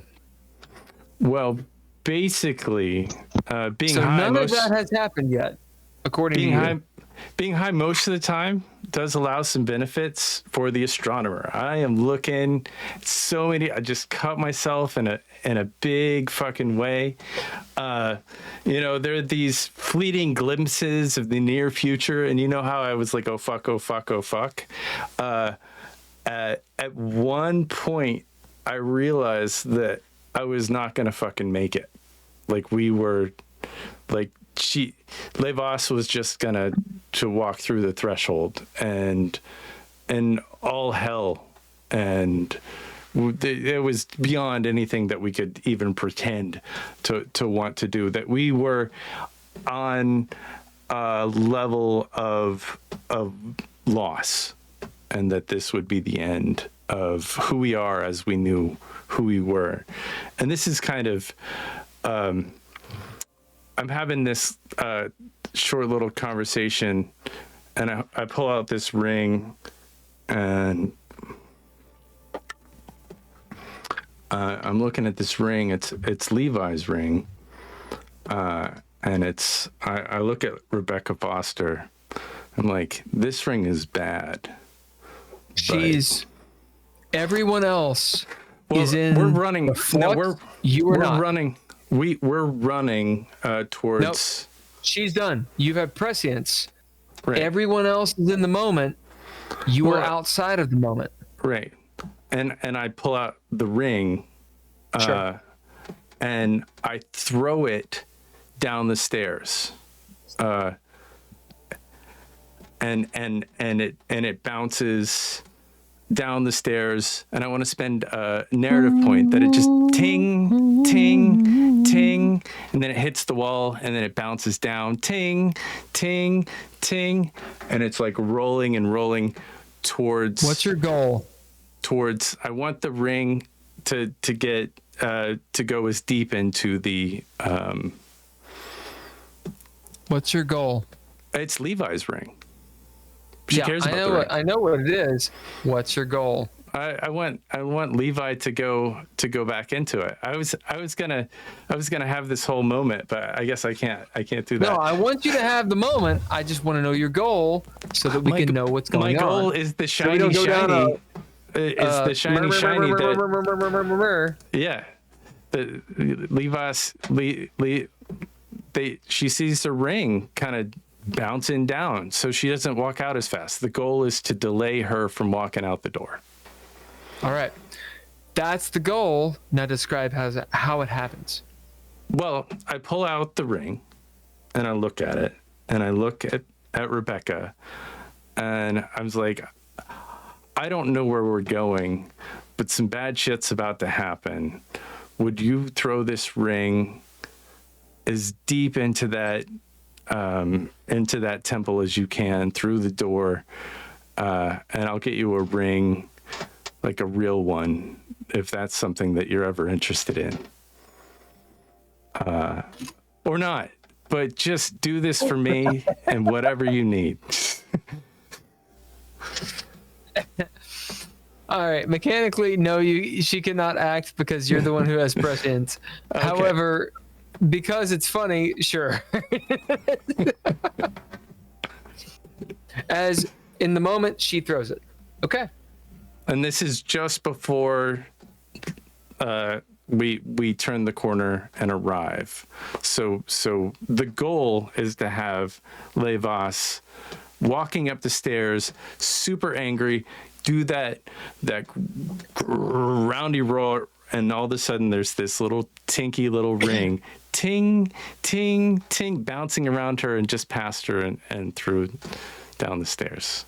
Give us an extra moment. So, all of you, in this moment, Levas comes out. She says her proclamation. Join me or not. What do you all say? I say what I said, which is, I'm good. One god is enough for me, and I already have Areshka Gal. Keep going. Not today.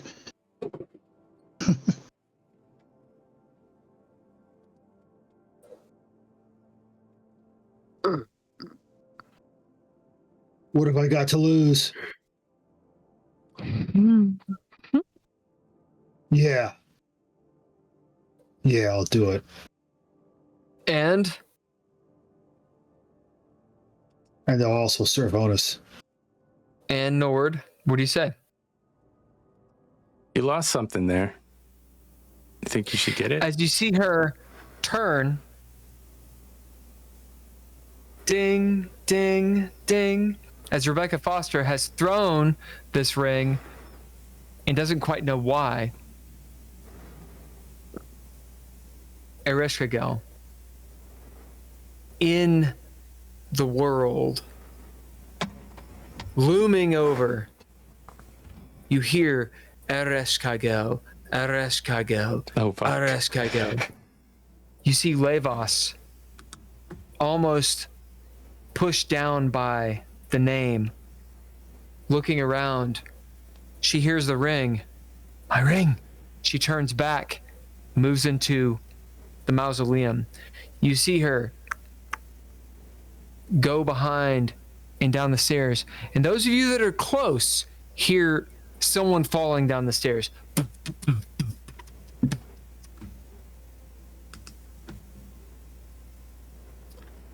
Action's on you all. I am still I'm going to spend cunning. trying to get this Or is done. this player turn? Okay. I have a question for You you are about. out of rounds. Oh, we're not in rounds. All right.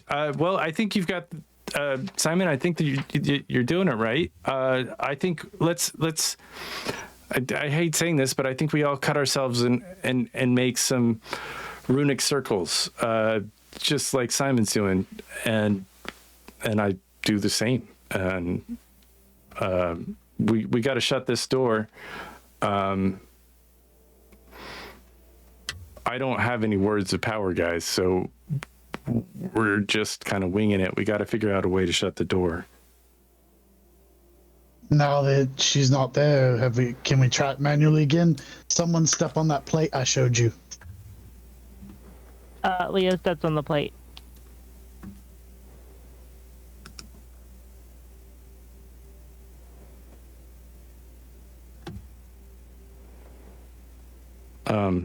Well, Did anything happen? Yeah, it depresses. Well, it's fine. Oh, the door doesn't shut. Indeed. The door shuts. Oh, well, it looks like this is working. it does. Do we still hear the chanting of? Nope. Damn. Ibo, you are closer in this area.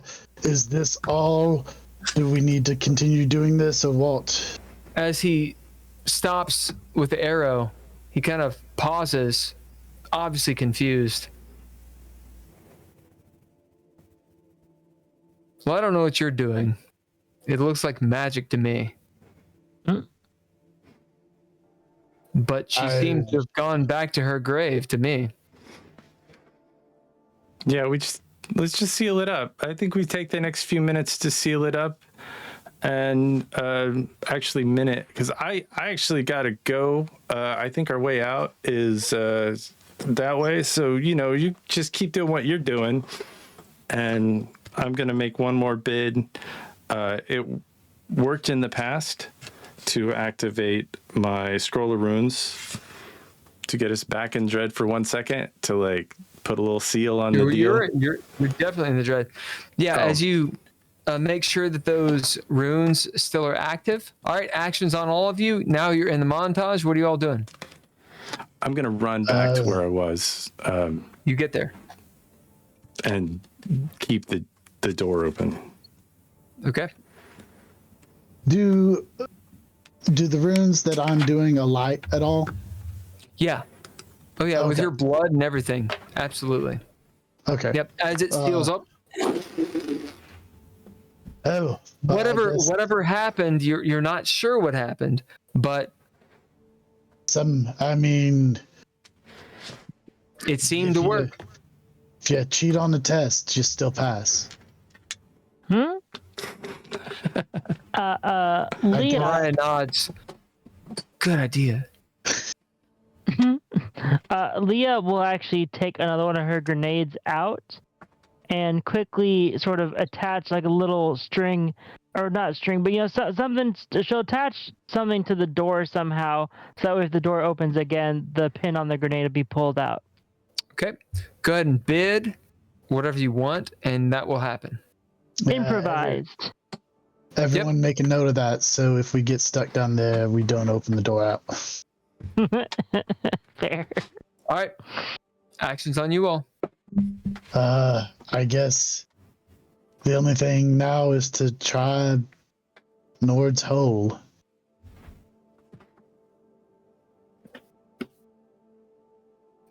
You guys make it back to the hole.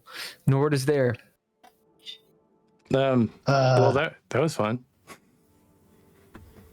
And first off, not Tony. Are you just gonna join everyone's side, no matter what? At this point, yeah. Well, when the time comes,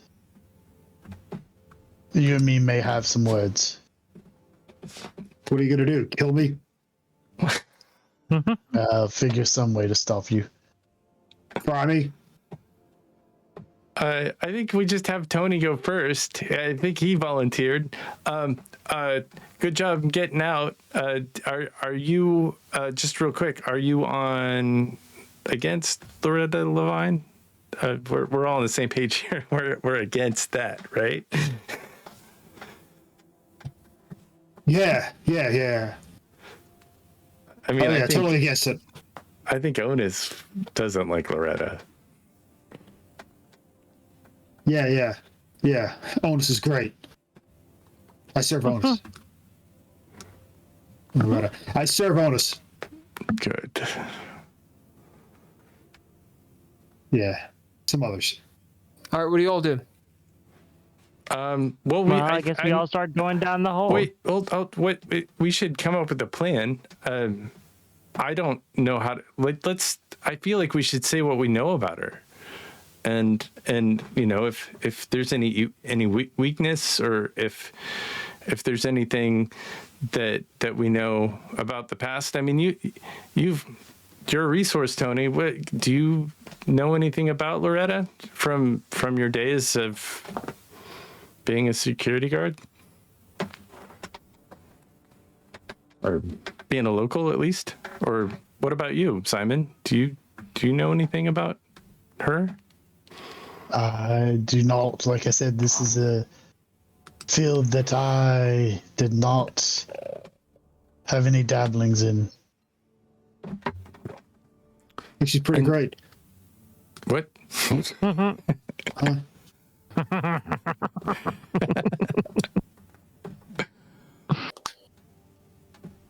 Yeah, let's go. In all fairness, we haven't known a lot about any of these people, but we've gone in, we've caused chaos, and we've stopped whatever they were doing.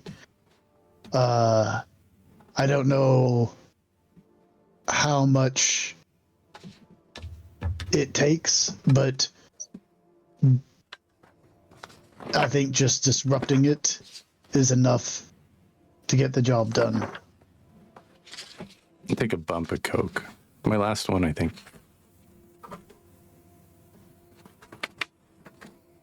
Ibo, I know you have a lot of, well, you're more from this realm. Does that sound about accurate? What is that? That if we just disrupt it, I mean, this stuff, I think, would probably take a lot of focus, and just going in and causing chaos. We've stopped 2 rituals already by going in and causing chaos. It's true. But you know, what about if we try to push her into the gloaming? Like if we try to push her somehow from our side to their side. What do you think about that as an idea? Which side was she? Well, she was on our side. She's in the gloaming. So if we try to push her back from this side, then she'd be on the other side, and then she'd be like disintegrating. But I did notice Unless she put it up there herself. She well, I mean, she didn't make the gloaming. I don't think she made the gloaming. She definitely didn't. But if she's the one who made that portal, she may be able to cross back and forth. I don't think she did. I mean, I think the portals were here, or maybe they weren't. I don't know. But she definitely did magic across the portal. So, like As you guys come to a crossroads and you start trying to figure out what to do, how to proceed down this hole. Leah is already starting to go down it. Nord is going on, Nord sense, and the rest of you are talking. Mariah and Leah will actually be down in the hole. Let's take a 5-minute break. Or 10-minute break. Yeah. Sounds good. Use El Baño, do what you gotta, and we'll finish this up. Aight. This is DreadLore. We've been playing DreadLore's The Red Writ. We do every Monday. And our cast is Bill Bunkum, Andrea Elliott-Johnson, Daniel Holker, Drizzle, and Ken Howl. All lowercase letters as the music, as well as Mr. Interrupt. And our Patreons are Tim Roberts, Daniel Holker, Nostalgic, and Natalia Cline. Couchfire Media brings production. And Trois Blay Productions does everything else. Please stay tuned for more The Red Writ.